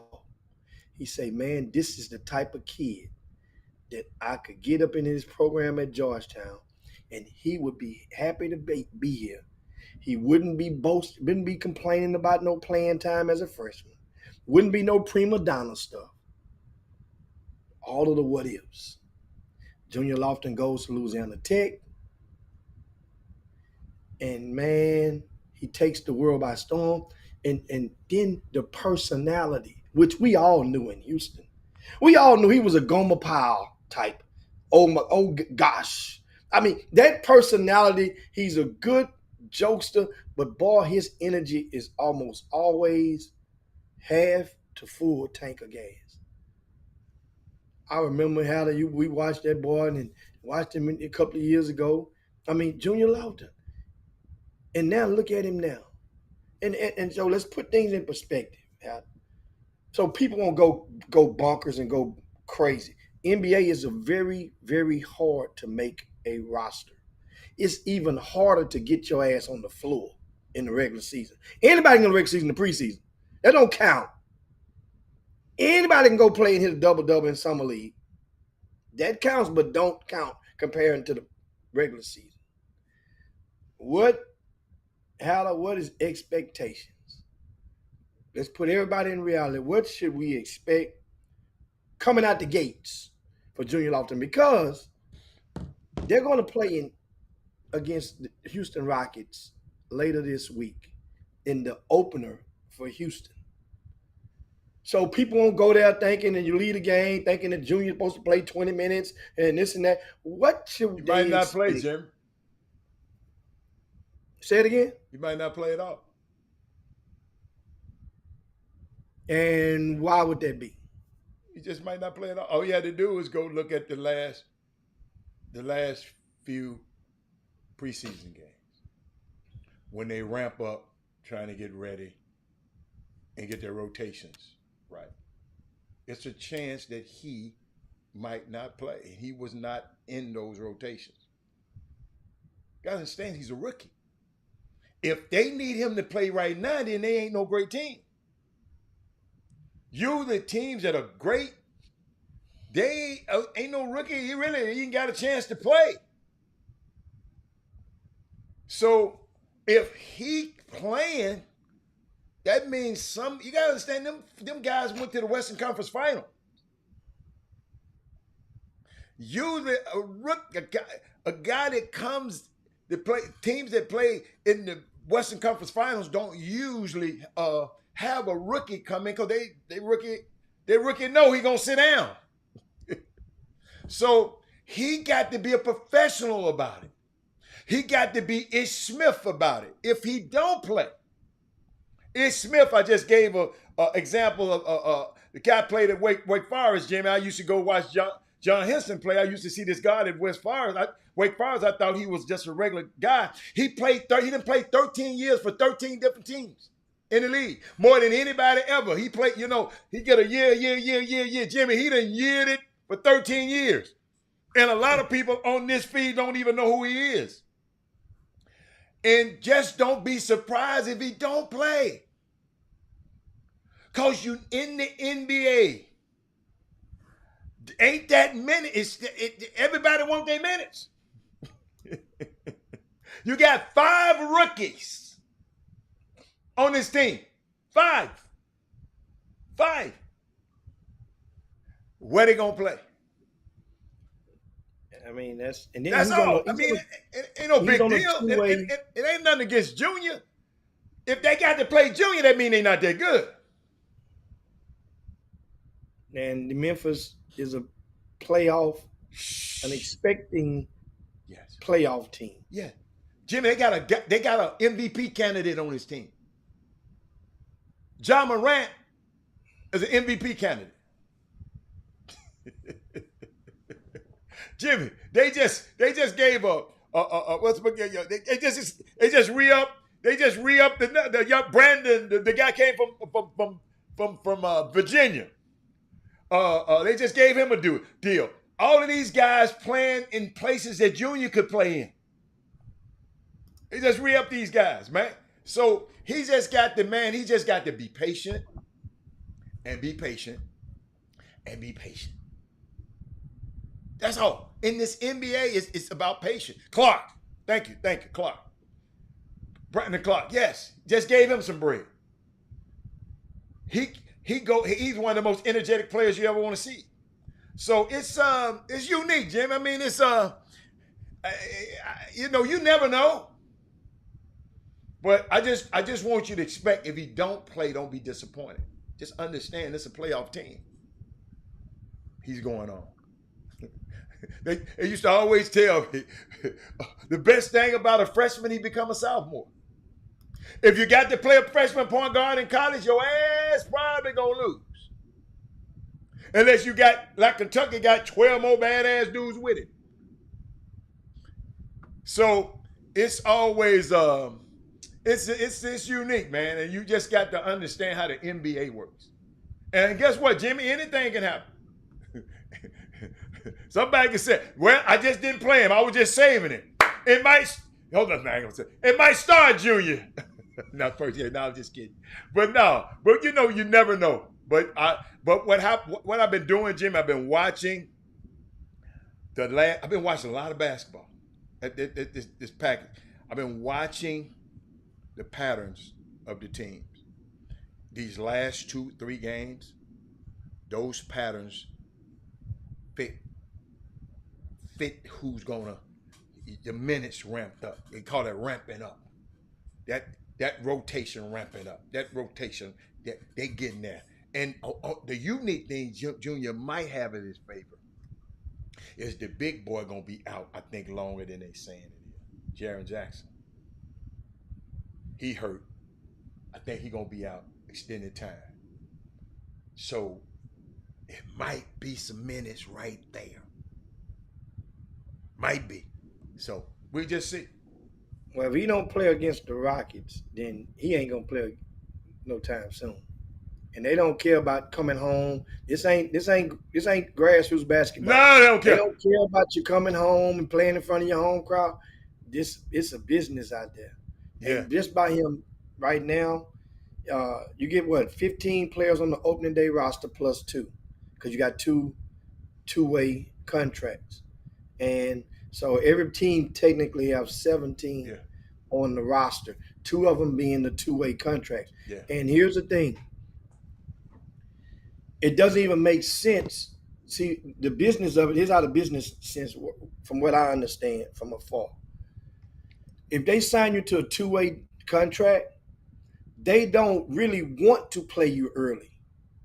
Because if they do and you fare well, then they're forced to buy you. Then they have to make a decision for a roster spot that they can bring a guy in on a couple of 10 days and cut in 2 or 3 10 days. Well, if you fare well, then they got to make a decision with that two-way contract to buy you out, because you only get so many days that you could play in an NBA 45 game. 45 games. How many is it? It ain't that. 45 games. You can play in 45 so let's break this down so people understand the business of it. And it ain't like if a person like Junior not playing right now early on, it ain't necessarily because he ain't outplayed nobody in practice. No. Now explain this 45 games and how this two-way stuff works. What it is, each team have an option to have. They have 15 guaranteed contract players. 15 normal roster. 15 is the roster. Now they added 2 spots called the two-way contracts. All the two-way contract mean this is your developmental team, because they saying they don't want the kids to go overseas. So you can keep these 2 players your whole year. They can play on your G League team, and they can only play on 45 of your regular games. If they can only play in 45. If they play after 45 games, you got to make a decision. You got to cut one of them 15. Guaranteed, because they got 15 guaranteed contracts. You got to cut one of those 15 guarantees to bring him in. Because if you put him on, somebody got to come off. Mm-hmm. And you got to pay that money anyway. Yeah, you got to pay. Yeah, you got to pay. Yeah, no. So they ain't finna cut nobody. They ain't finna cut nobody. Now. They ain't finna cut nobody. Yeah, that's the team. If you go look at the team makeup, they love this team. They got 5, Jimmy. 5 of the guys are rookies. I'm gonna repeat that. 17 players, 5 of them are rookies. So those rookies gonna get a lot of time playing with each other down there in South Haven, Mississippi. On the little G League. I forgot the name of the little G League, the Hustle. Memphis Hustle, whatever the name of the team is down there. They got a little G League team down there. And you can become the darling of South Haven, Mississippi. So it's just, man, this NBA, y'all think is easy to make. Y'all got to realize Junior was undrafted. He played in the summer league, preseason. It's the real deal right now, man. So now he got to fight his way and claw his way. And if injuries happen, they put him in, he play good. Once they put him in, you play good. See, the thing is, once you put him in, it's going to be hard to get him out. That's the unique thing about Junior. Junior adds so much because he know how to play basketball. Once he gets in, it's going to be somebody, they're going to have to figure something out. So that's all I'm saying. Yeah, I mean, it's going to be, but guess what? It's a unique problem. Junior got a guaranteed deal for 1 year. Guaranteed deal for 1 year. And what happens, got them guys in front of him, maybe they can play themselves out of favor. Somebody gets hurt. This is a long 82-game season. You know what Kyrie telling me he don't want to play for 60 games. That man said, put it in my contract that I don't have to play for 60 games. They told that man, get the hell out of here, man. That's why he ain't got no. But guess what? He done finally find out. Jimmy, I found out that no other team was going to offer him no deal. That's why his little ass had to stay. He hurried and signed that extension. He re-upped quick as hell. He re-upped. He said, nobody finna pay. They went out there and tried it. A stepmama went out there and tried it. They told her, baby, ain't going to happen. But well, that's you got to realize, man, yeah. The power of mainstream media often plays a part in persuading people who are on the fence about something. And we all have seen it at a time or two.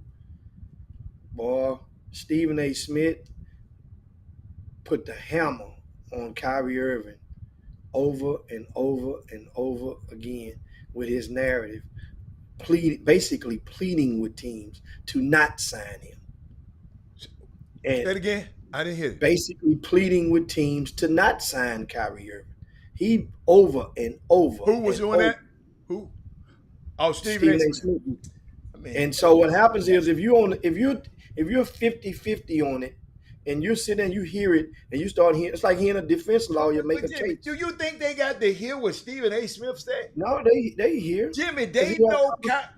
You know what messed Kyrie off? That 2 weeks he just took off when James Harden got traded, and he just took off.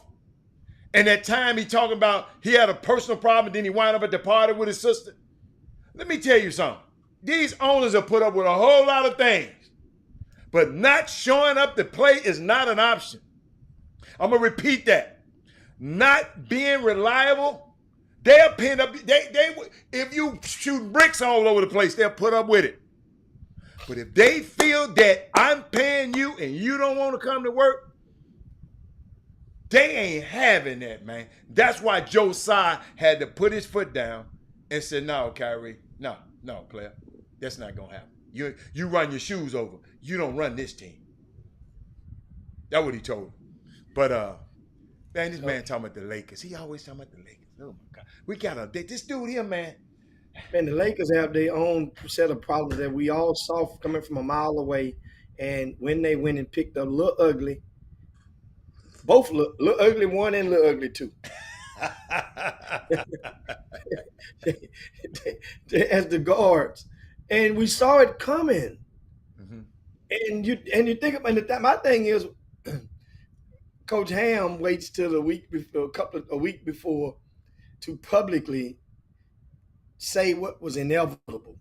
Well, we're gonna bring him out. Bring him out. Yeah, you gonna bring his garbage ass off the bench. But we knew that already. Everybody in the world. But Jimmy, it's hard to bring a 47. That dude making $47 million off the bench. Jimmy, this ain't never happened before in history. Well, the money slot is never happened, but it's happened recently to a Hall of Famer. Jimmy. And we saw it, and we meaning the Houston Rockets. Talking about Cabello. They were the first to spark hit the spark. And that was he wasn't no doggone 7, 8, 9 man. That's basically what they made him for the Rockets. That's why he quit in 10 games. This man is taking up 35% of your whole freaking payroll. See, y'all don't understand this percent. This how they see. Y'all just think it's Russell Westbrook, but the people that I talk to, that they look at it, they look at the salary cap. It's 120 million. This dude is making 47 million of it. I got to put his ass on the bench. I ain't got nobody who dumb enough to take this contract like I did. Jeannie Butts. She took the credit for bringing Anthony Davis in, but she sure didn't take the blame for bringing this dude in. And Jimmy, they could have had your boy DeRozan for a song and a dance. DeRozan was ready to come home. LeBron, I want Russ. I want Russ. Now Russ don't even speak to his ass. They don't even look at each other. Unbelievable. Think about that, Jimmy. 35% of your payroll is going to a dude. Hold up. You at a tournament. Hold on. Let me bring it to your house. You at one of your events. The dude you pay the most money to, man, you can just go over there and sweep the floor in the corner. No, you want his ass working. Come off the bench, man. I'll bring you in with. Oh, hold up, Jimmy. Hold up. I'll bring you in with the second unit so you can be Russ. Maybe they should have interviewed him, and he gave. Remember Carmelo's answer when he first got signed by the Rockets, and they asked him about coming off the bench. And remember Melo's like, me come out the bench? We talking to me? Yeah. Talking to me? Yeah. So maybe I want, you know what though? The Lakers, I'm looking at Chris Charles says Lakers going to be okay. Here's the thing. What's okay, Jim? What's You're okay? Get a sign. You're going to get a sign. Here's your sign. For the Lakers to be okay, Russell Westbrook would have to be, by the Christmas break, one of the top 3 contenders for 6th Man of the Year. Then that's when you know the Lakers are okay. That means he done embraced his role. And I don't know if Russ gon' see, Adam, I didn't watch the highlight, but did you see him in the game where in the first quarter the other day where he pulled a hamstring or when he exited? I didn't see the hamstring. Jimmy, it wasn't no hamstring. My point is, he picked the perfect injury. You can see this coming a mile away. He knew he was getting demoted, and then they come around and try to play with with everybody's intelligence. Well, we're not gonna call it a demotion. We just call it what's the word they use? Coach, they was gonna do this all the time. But they got to do that, Coach. They know y'all gonna talk stuff about it. See, so what Russ does? Russ go out there and pull a move, man. You know what? Because you can't judge that. Measure the ham. You can't judge the ham. It's like a bat. You can look now. Hold up. You can look now and see if there's inflammation there. MRI would tell if there's inflammation there. And Jimmy, they say it's a mild strain. It's day to day. A hamstring is never day to day, Jim Hicks. That's what you should have clicked on right there. A hamstring is never ever, Tanya is never ever day to day. Hamstring, boy, that thing there, oh my God. No, you don't play with it. Huh? What? It's crazy, man. Eric Barnes, he must don't like the Lakers. I'm looking at Chris Charles. No, he loves the Lakers. Eric, man. Okay, listen. Now Eric would jump out of an airplane for LeBron. But understand something. Russell Westbrook coming off the bench. We would assume, we only can assume that because we are entering this regular season, which starts tomorrow night for them, by the way, against the Golden State Warriors. It's a doubleheader. Boston and I think what? Boston who? Who's Boston playing? Philly or Milwaukee? Philly. My boy. All my dudes playing tomorrow night on opening night. And then the Lakers and Golden State. This ain't no preseason game. This ain't no warm-up exhibition game. This is real deal. And one of the things that you can rest assured. So Russell Westbrook has basically taken himself out of the game. He out of uniform. Now, when he comes back, he's gonna be coming off the bench. They can't find a suitor for him. They had a small window. They could have sent him and did the Houston deal if they was willing to give up something else. They could have sent him back to the Houston, right? I mean, they mean the Lakers, because back before John Wall, The John Wall swap. Yeah. they could have sent him back to Houston, because trust me, Houston wanted to get rid of John Wall greater than LA wanted to get rid of Russell Westbrook. So that means the But leverage was in the LeBron, Mr. LeBron, he always got something to say. Then hide his hand. He throw the rock and hide his hand. But keep going. So now, Russell Westbrook off the bench as the third guard, because you're gonna be behind Little Ugly 1, Little Ugly 2. Wait, but who look like the two? Schroeder's one. Who ugly than Schroeder? Patrick Beverly. Oh yeah! Oh my God! Yeah. Oh yeah! Yeah. Cousin it. Yeah. So Okay. So he's the third guard, but guess what? Mhm. I put it like this. Seriously, and they can see it's up to the Lakers and their front office. They can spin this thing just like they spun in whatever angle they want. But I'm gonna tell you the perfect angle. You can make him let people realize we have the best third point guard that spot in the NBA. Name another third in the rotation that you'll take better than Russell Westbrook right now. Nobody. So you got to take that and run with it. Yeah. You take that narrative but you got to make Russ buy into it. Russ, what we're doing to you is we basically saving your minutes. Yeah. We're going to, as the season progresses, because we don't want you playing all the minutes. We let the season progress. We need you. Jimmy, let me show you something right quick.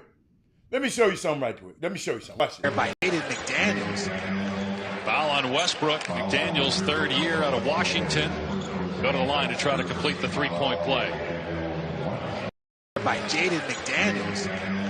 Foul on Westbrook. The man didn't even look at his teammates, man. Jimmy, why y'all watch this, man? Y'all got to watch this. By Jaden McDaniels. Foul on Westbrook. McDaniels' third year out of Washington. Go to the line to try to complete the three-point play. By Jaden McDaniels. Jimmy, something is wrong with that dude, and y'all ain't you come talking about his basketball community. He's checked out. Yes. And here's the thing. Russ is doing. You guys remember when, speaking of Memphis, I'm gonna take you right directly to Memphis. You remember in the last year or to year and a half of Allen Iverson?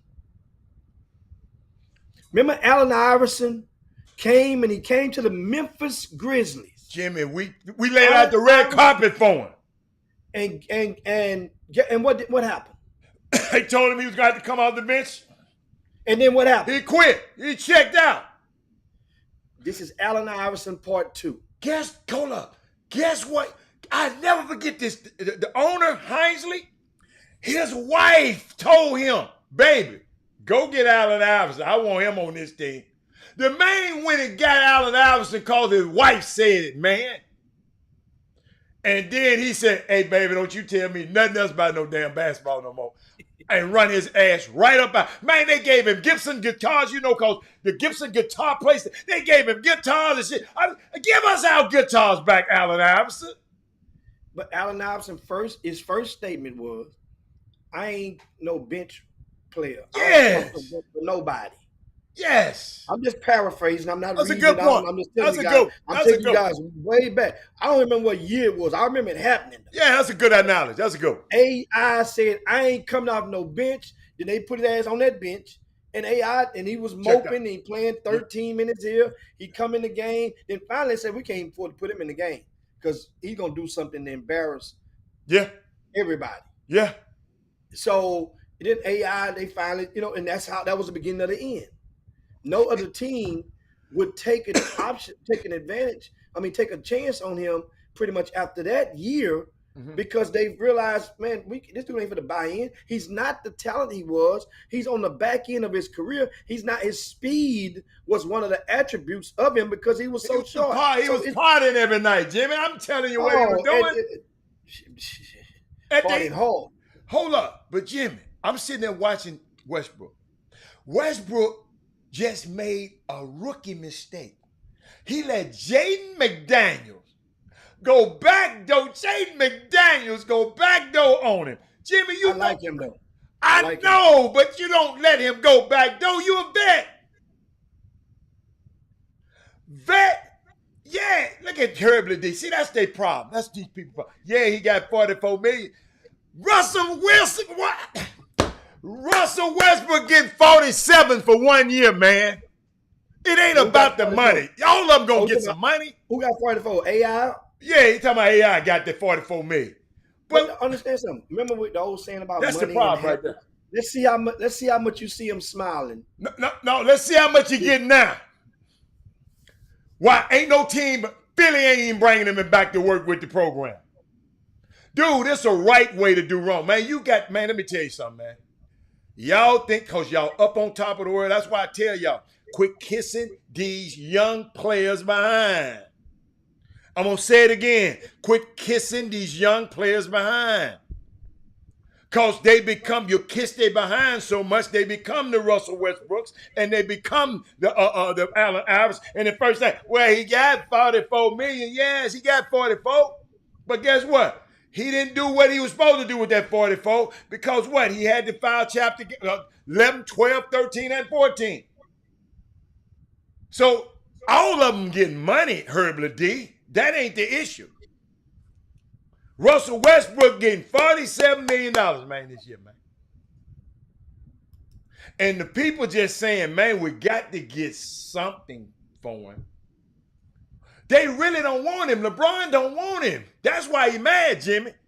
LeBron has rejected him. That's the problem. Anthony Davis said, man, come on over here, man. He doing Patrick Beverly. Said, man, what the hell you? They supposed to be best friends now. Patrick Beverly said, come here, man.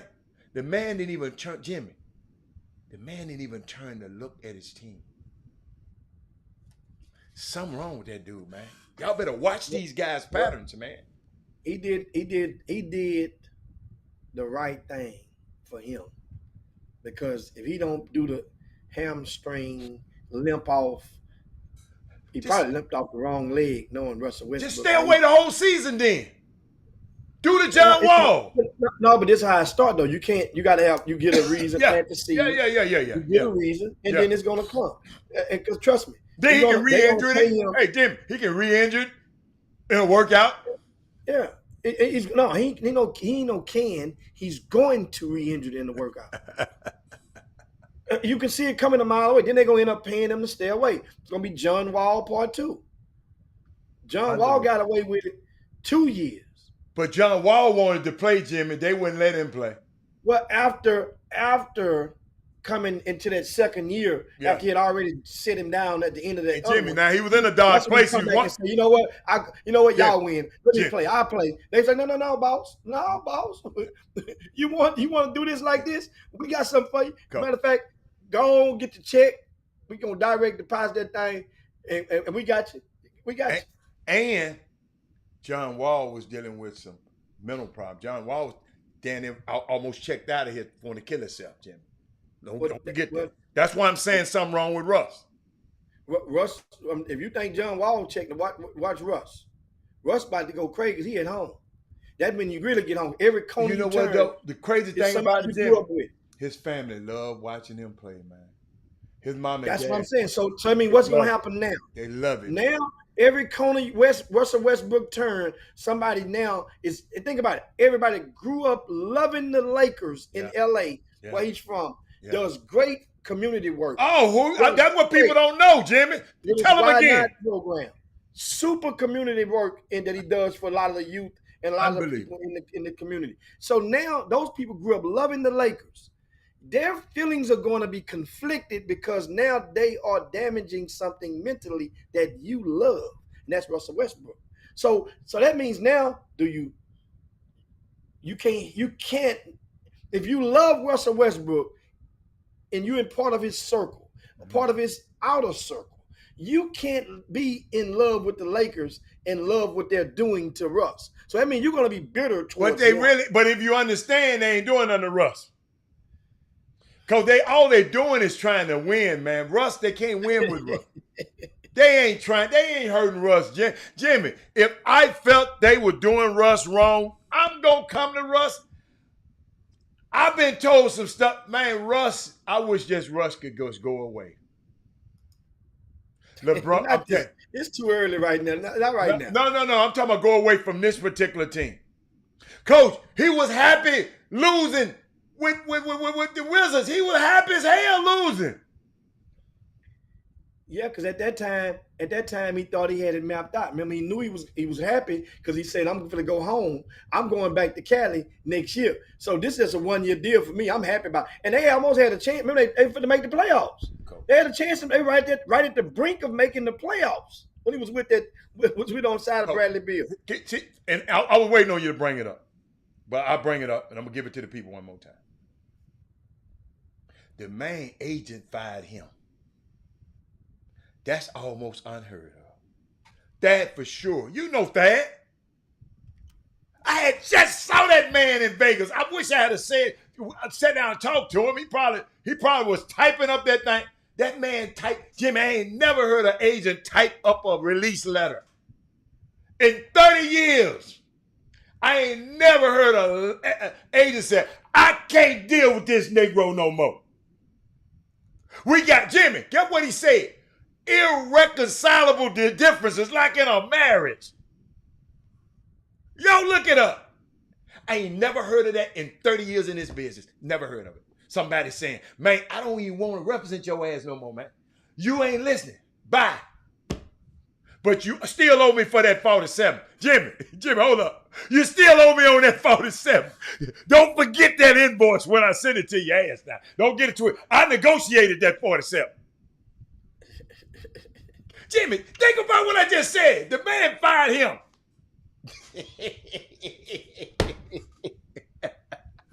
I'm going to let y'all soak. Y'all get that one when y'all go home.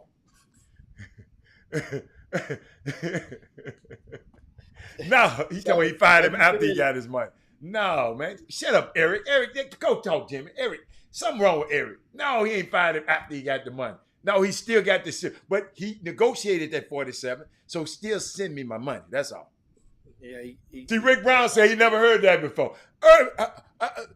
Look it up, Rick Brown. Rick Brown, that's why you... Hold up. Jimmy, you know this is one of my commercials.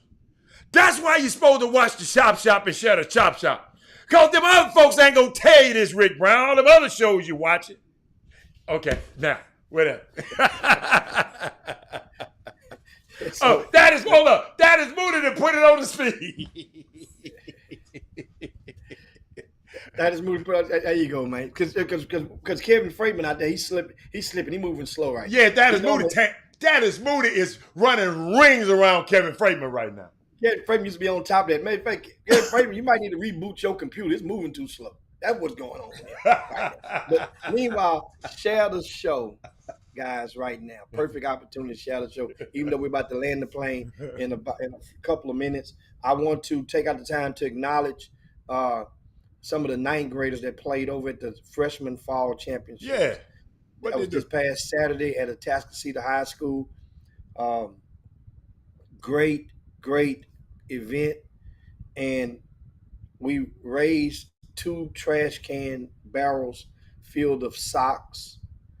So if you are in the Houston area and you know someone in need of socks,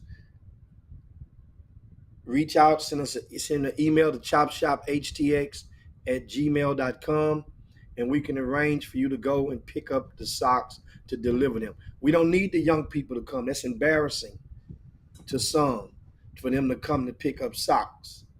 So what we do is we're saying, if you have a student It don't have to be a student athlete, a student or a neighbor, a relative. But we want to make sure you're going to get them and put them in their hands in a timely manner. We can send an email, chopshophtx@gmail.com. And that way we want to distribute these socks throughout the community so that you guys can get them in the hands of kids, students who are in need. Now, the champions of that event was Summer Creek High School. Their ninth graders met up with their arch rival, Atascocita High School, in the championship. Hey man, them schools really don't like each other. Why you say that? The way the players was playing hard are them crazy ass Good smack talk, but they listen. Let me say it tactfully. Okay. They really don't like each other, but they don't hate each other. See, it's a difference. It's a difference when some arch rivals hate each other. Atascocita and Summer Creek, they really don't like each other. It's genuine, but they don't hate each other. Because a lot of those kids went to middle school together. A lot of those kids grew up. So they want to bust each other. They want to, man, I want to, dude, I'm busting your head. With a passion. No motivation needed. What about the parents? Same thing. They're going to root for each other babies. And then go get a drink. They want to whoop that school butt. They ain't really care. They can root for each other kids, but they want to whoop the school's butt. Parents want to whoop Summer Creek and vice versa. What's the dynamics? Some people go to this school and some people go to this school. It's a power dynamic there? See, according to, and I know coaches from both of those schools watching right now. I'm being messy. They don't want to tap in because they don't want the principal to see them on the chop shop. Okay. We know how it goes. Here's what happens. What I got. Atascocita is because of their success in basketball. Okay. And their rope is a little bit longer. They are accused often of being the darling of the district. So that means they get benefits. They're getting the LeBron treatment. Or their coach may get that versus other coaches that come through. Summer Creek has went through 4 head coaches in like a 7-year span. Oh, that's right. That's right. Okay. I like Coleman though. Coleman has been there how many years? This will be his, 4th? Oh, okay. Well, that's pretty good. So we got continuity there now. Well, yeah. Remember now, and I reported it. They was trying to do some crazy stuff to him. That's right. Coleman had actually agreed to take another job for like a day and a half. He was gone.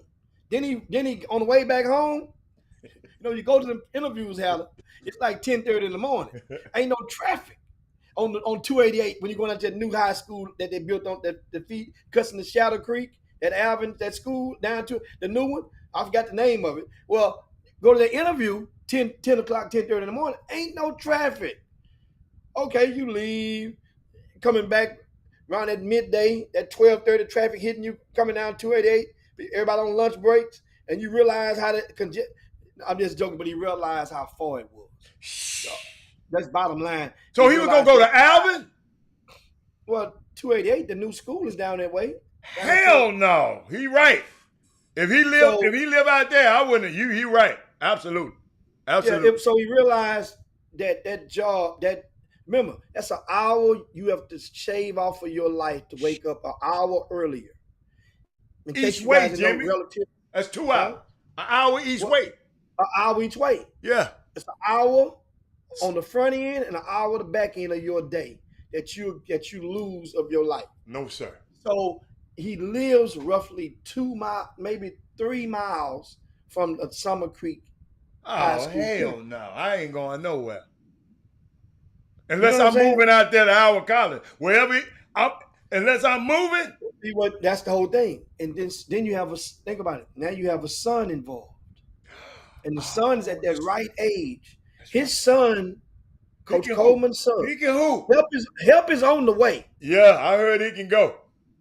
Remember, see, Atascocita is Atascocita. But this is the first year that Atascocita will enter a season without a Division I prospect.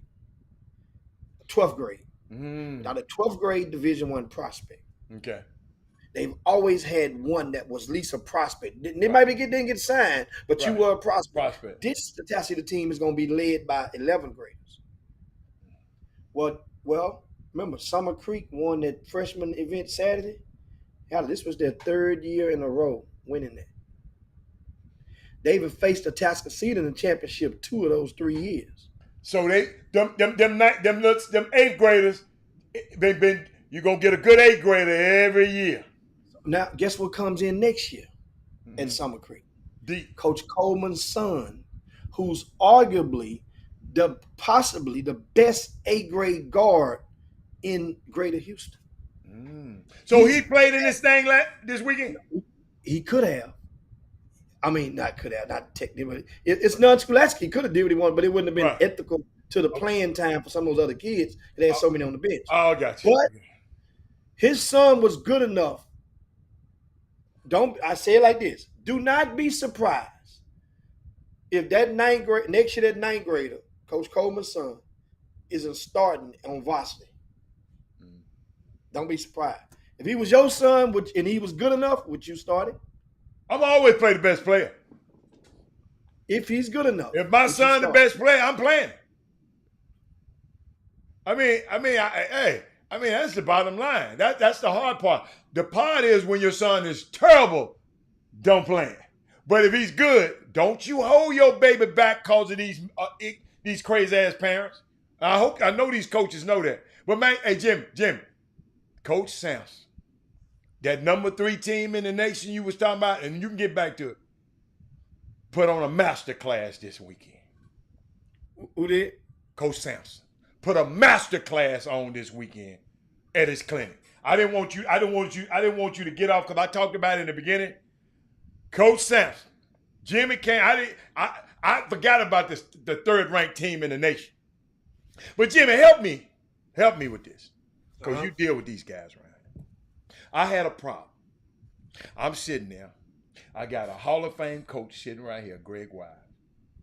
He was listening intently to everything that coach said, taking notes. He writing notes now. He gonna write notes now. I had guys standing up behind me. Talked damn near the whole freaking clinic.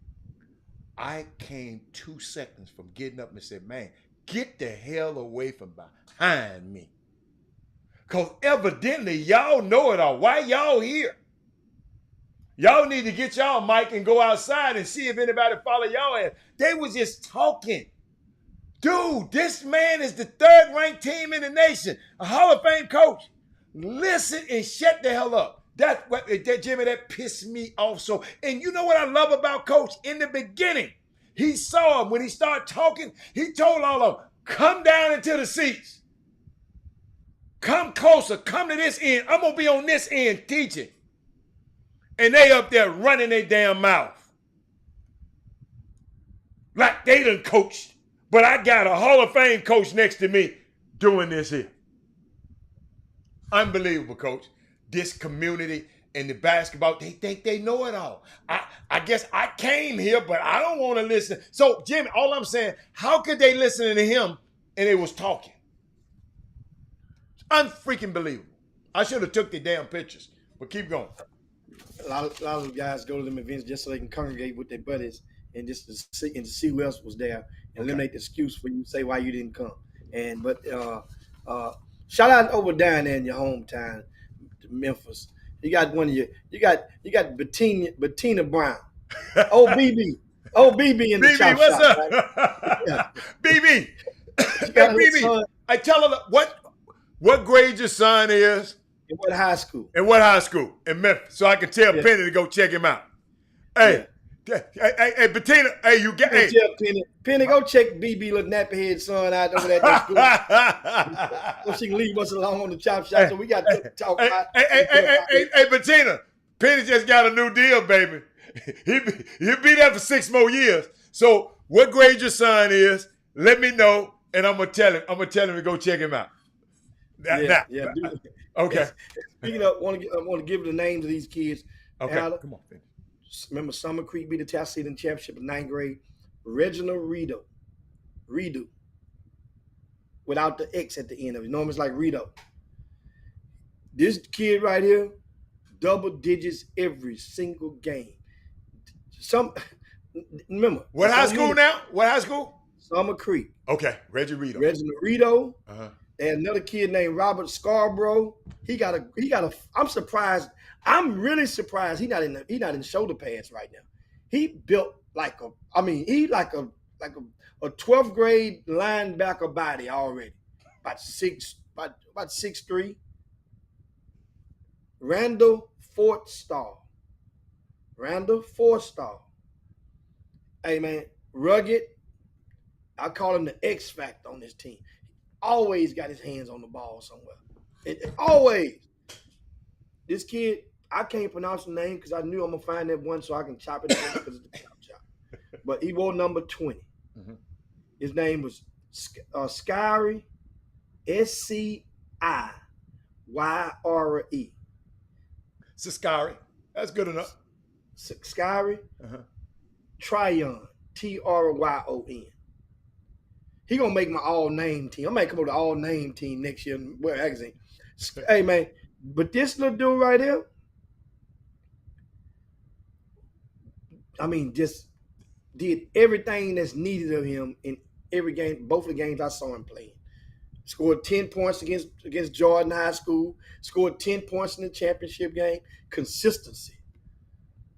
But these are just 4. The rest of those guys, Tylen Hall, big player, Raw, Nicholas Richard, Christian Smiley, Carson Ware, Byron Bibbs, Derek Franklin, Landon Drummond. And shout out to all you guys for winning first place in the 9th grade fall championships. And a lot of people may not understand what that, they overlook and events such as this.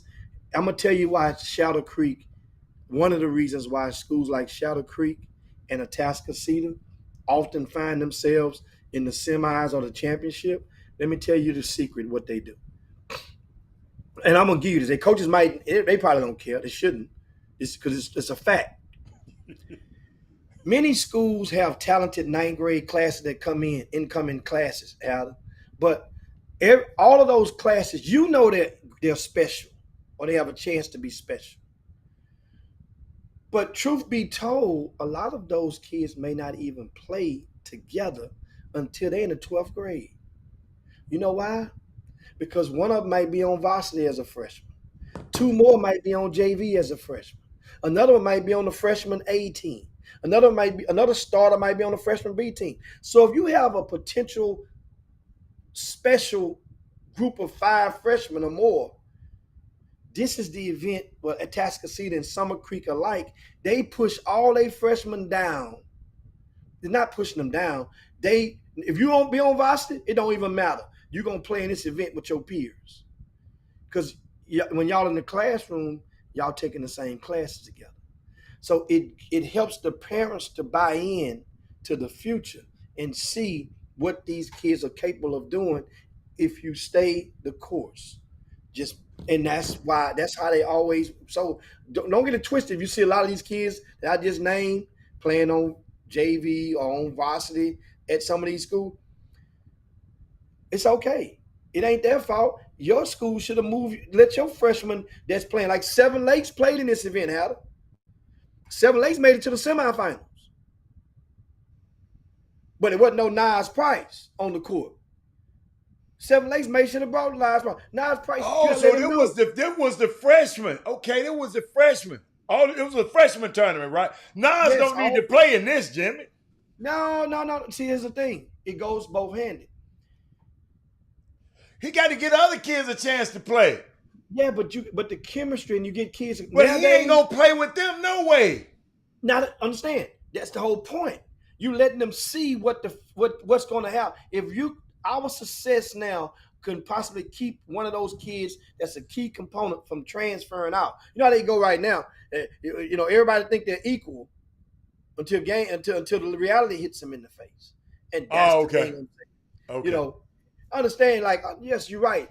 Nas wouldn't have got anything from playing, but make Nas your head coach. Remember, the coaches can't coach them. If I'm at Seven Lakes, coach, you make that ninth grader come and coach the rest of their team then. Let him be the coach. That way now the parents, everybody get to see they buying in. You don't get the chance. Don't let him go Hollywood. It's too many kids that go Hollywood on their team, on their classmates. And they're thinking that it's beneath them. Let him be a part of this. Even if he don't play, let him coach the team. The events like this, in case you guys out of state don't know, the high school coaches can't sit on the bench. So they normally get somebody else to go. But guess what? What better person to get him to coach the team than a player that know all the plays already? That guy, that parent don't know all the damn plays. Well, that's the coach's fault then. That ain't Nas' fault. Yeah. Coach, it's called a program. It's called culture. That's the culture. That what Coach Sampson was talking about at his clinic. I'm going to, hey y'all, over the next month, I'm going to be referring about referencing a whole lot of stuff that Coach Sampson was talking about. He was just communicating life, Jim. He was just talking about the culture start with your coach, not your players. Coach, it's what you demands. And parents, Bettina, I got something for you. Don't ever, I'm finna help you right now, Bettina. Don't ever, when your son go to college or start now, don't ever talk to a coach about playing time. Talk to him about anything else. Alan, I think old BB, she too late on that. I think BB might be a PG. No, man, she from Memphis. She got it. She from Memphis. Hey, Jimmy, I don't know if you look, Jimmy. Her son go to Christian Brothers. You better Google that. But hey, Jimmy, everybody don't get a chance to go to Christian Brothers. It costs a shiny nickel to go over there. Yeah, it costs a shiny nickel to go to Christian Brothers. But Tina got a 401k over there on your ass. Huh? Baby got that bread. Bakina is a good steward of her bread. If her son going to Christian Brothers, yes. Right. Hey, BB, that's my buddy. Hey, BB, we gonna get here. Yeah. I gotta get remember see Kenny Davis, baby, look KD. Hey, and Jimmy, guess who I saw at the clinic? See, I told him to keep reference. Deion Williams, coach. Deion Williams. My son, coach, happened to be at the man, that just make me feel good. Because when I see my son's high school coach at this event, that means he gets it. He said, I'm coming out and try to learn something from the third-ranked team coach in the whole country. Jimmy, ain't but one third-ranked team in the country, is it? Ain't but one, right? U of H. Yeah, U of H. That coach gave a free clinic this weekend. Absolutely free. Yeah, and keep going. And a practice. Scrimmage. Right behind it with the team. Yeah, got the chance to see the scrimmage. And so a lot of people. George Walker. Jimmy. Jamal Shed.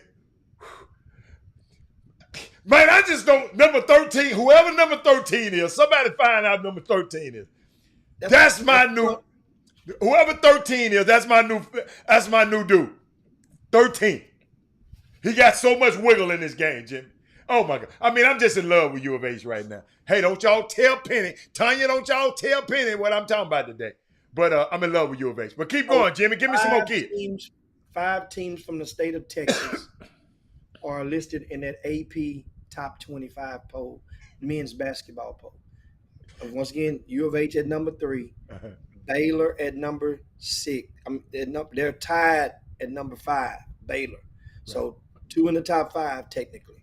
Right. You have Texas at number 12, TCU at 14, and of course Texas Tech at number 25. Right. So 5 teams from the state of State Texas, not from the Big 12, Wow. but just from the state of Texas are in the top 25. And then people go, I had got a call the other day, somebody, I was talking with somebody, one of the NBA guys, and he was like, man, he's like, and it's kind of crazy because he catches himself in debates every week with somebody about Texas. Man, why y'all favoring Texas? Why y'all and it's like he's like, man, they just had 5 McDonald's All-Americans from one doggone city. That's DFW. This past season. Right. We're churning out talent after talent, top shelf player. And what happens is, and my thing is, I said, Coach, tell him to keep. Why didn't he have that same energy when it was New York City's time? Why didn't he have the same energy when it was Chicago's time? Or that same energy when it was Atlanta, Georgia's time, which everybody know we're talking about Atlanta, because greater Atlanta it's either that or bust in that state. You're not talking about no talent from Macon, Georgia, or Athens, Georgia. So then why is that same energy when California is getting favored? So all of a sudden, when Texas is having a little run, right? And everybody's up in arms like, man, that ain't all that, man. So what would a scout do argue with another scout? Who do they argue with? He say once a week he's in a conversation, and just be not a debate or argument, but just the people like trying to downplay Texas. What Texas? Because what they do is they say, well, see, here's the thing, you got to be funny. Don't you guys get yourself into this trap. People in measuring things, you can use a tape measure. You can use a rule, a foot, what they call it, a foot ruler. That's foot long. You can use a yardstick. They all use the measuring thing. My point is, when people go at the pro level, they probably be measuring based on how many all-stars that we have from the state of Texas. Which we can't compare with California right now on how many NBA all-stars. I got you. Okay, I got you. You see what I'm saying? That's a good one. But then, okay, if that's the measuring stick, take it and run with it. But right now, McDonald's All-Americans, that's the measuring stick, that's the pinnacle of individual accolades that you get on a scholastic set. You can get USA basketball, not necessarily from a scholastic set. We are do you realize last week at the USA basketball mini camp that was held in Colorado Springs, Colorado, we had more players from Texas than any other state that was invited there. Nas Price was one of them. Sebastian Adams was another one. Sebastian Williams Adams. But you know what I love for our kids, and you wasn't on the show the other day. I was talking to Chris Walker, and he always get offensive about it. He get defensive about it. But I was just talking about, I want our players to understand, you're not just competing with players in Texas. You're competing with players all over the world. We got a kid, 18 years old, who somebody told me, I've been talking about him for 2 years on this show. I couldn't even pronounce his name, but I can pronounce Victor Wembanyama real good right now. But Jimmy, you remember I used to tie his damn name up 2 years ago. And all my scouts from overseas and my guys overseas said, Hatter, you got to see this dude. You got to see this dude. And he took out his time. Jimmy, they in a season over there overseas in France. He said, no. I'm finna come over to America, stop my season and my team, bring my team over here. Y'all talking about y'all got a dude named Scoop over here? Put me against Scoop and the G League Knights, and gave him 37 and 37 and got back on the plane and went back to France. Ain't no duck season set, and told Scoop, dude, you be the #1 pick if I wasn't born. Coach, the last 4 years, Jimmy, a person not born on America's soil was the MVP. Joker 2 years in a row. the Greek Freak 2 years in a row. And the runner-up to the Joker was who? Joel Embiid, who's from Cameroon. So young players, Benny, look, BJ, you ain't just competing with the kids in Memphis if you're trying to be elite. You're competing with people all over the world. It's a little dude over there in France. Hold up, Jimmy. Victor got a little brother, 16 years old now. The boy is 6'7" and shoot the ball like KD and block your shot like Rudy Gobert. So I mean, that's what I like. You just said USA basketball. Our kids, man. Hey, we competing against the world. But what else you want to end with today? Well, I want to end with reminding you guys. What?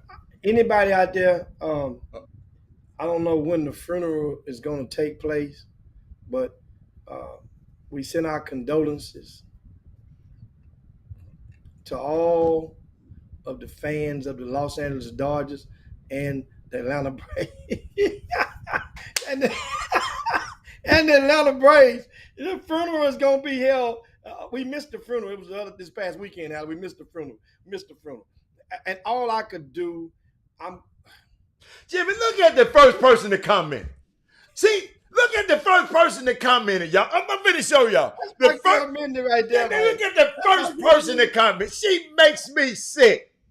Say, man. Oh, man. The dog. Hey, man. Listen. Mental health is a serious thing right now. Rod Wells, guys, last time they saw him, he was leaving Walgreens at the pharmacy counter with two big old bags of tablets. Please, man, I think he was going to take them. Jim. Y'all, Jim. Rod Wells, y'all get him. He was leaving. Remember, he was sighted somewhere over there, OST in 610, over there in the hood by Timmy Chance at the Walgreens, leaving with two big bags with CVS tablets after the Dodgers got eliminated. Jimmy, let me tell you something. Hey, man, do you watch Soto when he be batting, man? You see Soto hit that thing. Soto look like Soto be in that batter's box like whatever you want to do. Whatever you want to throw me, I got something for you. Hey, Kerry Holmes, you don't need to say nothing about my Yankees, man. Hey, Jimmy, just imagine if my boy wasn't shooting that stuff up in his wrist, man. See, y'all have to understand. I cheer for players. Who your boy? Fernando Tatis. That's my dude, man. Jim. His name is, hold up. His name is Fernando Gabriel. Hold up, he got 4 names. Fernando Gabriel Tatis Medina Jr. Tom Patrick Edward Patrick Brady. See, when you're a bad dude, I know your whole name. That dude, that wasn't bad this weekend. He wasn't bad this weekend. The last one you just named, he wasn't bad. Let him see this one out. That quarterback, he said this one out. He wasn't bad this weekend. He got some problems right now. He got some problems. Ain't but one toothbrush in the toothbrush holder right now, Alan. Ain't but one toothbrush in the sink now. It's hard when she took the plane, Jimmy. Most women take the car. She took the plane. That's her plane. Took the plane and she took the bread. Get what? He got to eat the end of the bread now. When he go make a sandwich, he got to eat the end of the loaf right now. Tom Brady got it. Hey, Belinda. Hey, look, Bettina, she might not know. We talking about Tom Brady and Gazelle. Jimmy. He can't come back to a losing season. You can't lose your wife over this season right here, man. Man, you could have stayed with the... Come on, Tom. Hey, Tom gonna have to call Tiger Woods and Tom hanging with Tiger. You understand? No, he can't do that, man. He can't. Tiger had to give his guy some money. Tom might wind up getting some money out of this deal. No, but Tiger got that book that he need to make him a couple phone calls. Ease his mind. Tell him to ease his mind. He's stressed right now. Hey, man. Either call Tiger, or we got what? No, Tiger ain't got no game. Don't call. He can call Deshaun. Deshaun can send him. He got Deshaun 25. got another girl that came out, Jimmy. Deshaun got Deshaun is, oh my God. 6 different ones that can rub, they try to put their thumb. Jim. Deshaun had another girl just come out, man. That's 26, ain't it? Yes. But guess what? This one won't count against the NFL. The NFL can't do nothing to him about this. She can get some money, but the NFL, the lawyer put in when the NFL, when they signed the NFL deal, when they finalized with the NFL, the 25th and 26th and 27th, 28th, all of them girls, they don't count against me no more. So they saved his ass, they saved his behind. Sorry, Bettina. They saved his behind on that one. But he still might have to pay. Deshaun Watson was just, man, come on, Deshaun. Say it ain't so. Say it ain't so. That young boy, how could he play bad football? When did he have time to play football, Jimmy? Seemed like he was getting a massage every damn day. Say. Damn, man, they didn't come up, and whoever his tablet man is, he out of business right now. Whoever the Deshaun tablet man is, he might have a clearance. Jimmy, he's 25. He shouldn't be needing no damn tablets at 25. Shit, all them guys right there, boy. Oh yeah. You're right. And Jimmy, hold up. Jimmy, them the ones we know about. What about the ones, and what about his work? What about his girls he messed with for real? What about the ones that was married that couldn't even take the case because their husband was found out? They had to cut them out. That's what the streets telling me. Hold up. Yeah. And what about the ones that were consensual? He got some consensual. This boy, I'm just saying, when did this boy have time to play football, man? That dude was, when? Because he had his own personal pieces. Say, you know what? Somebody just text me and say, but y'all riding, man. Y'all awful, man. Somebody say his pill man still in business house because all them girls wasn't clean. Well, y'all going to hell. Y'all go. You know what? Where BB at? BB, where that cussing ass pastor that y'all got down there in Memphis? Oh yeah. Y'all got him. Y'all so can take the chop shop. If y'all can stand that dude. Jimmy. I don't think you heard me, Jimmy. All the ones he got in trouble for, right? They said it was 66 in the beginning, but them 20.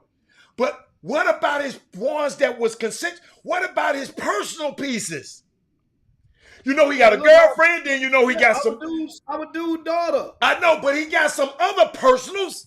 So if he doing that. She was first string, though. She was first string. I know. But if he was doing all of that, all I'm trying to figure out, when did this man have a chance to throw the bad football? This dude was oh my goodness. Hey, you know what I just thought about? Y'all right. What? Every man, I don't know if you do it, but me, I know about how many days a bar of soap lasts. I don't. I mean, yeah. I use it too. I use it to wash. You use the squirt. No, I can't do that. I got to have it. Yeah. I got it. So now, check this out. Deshaun Watson, he probably went through so much soap in the last year and a half. Think about it, because you got so many soap. You're going to bathe again when you come home. Coach, I just thought about something, Jimmy. They might not be taking no bath. The little girl is suing your girl. Hold up. The little girl done ousted your boy, the Chase dude, the wide receiver from that went to LSU. His baby mama said he ain't take no baths out, take no showers out to practice. Bring his stank ass on around there. Trying to do a little something. She outed him on social media. Do it with him? Huh? Hey, shit, he got a lot of money. She gonna do it. Shit. I mean, come on. Hey, she dumb, but she ain't retarded. Hey, boy, we finna get up out of here, man, for tomorrow. We're gonna slide down Dino's back and yabba dabba do this thing. Corey Henderson, he said riding that funky train. Well, I'm sorry, Bettina. We're gonna see y'all tomorrow. Share the show on your way out the door. Y'all know how we do the chop shop right back tomorrow. Man, y'all silly. I'm telling you, boy, something wrong with you, Jim. Say riding that funky train. We out. We out. Jim Hicks, Rob Hatter, you are now tuned in to the Chop Shop. I'm Retro, let's get it. We in the Chop Shop, we live in the Chop Shop. We talking sports talk, we live in the Chop Shop. We in the Chop Shop, I'm talking sports talk. So turn your dials up, it's live in the Chop Shop. We in the Chop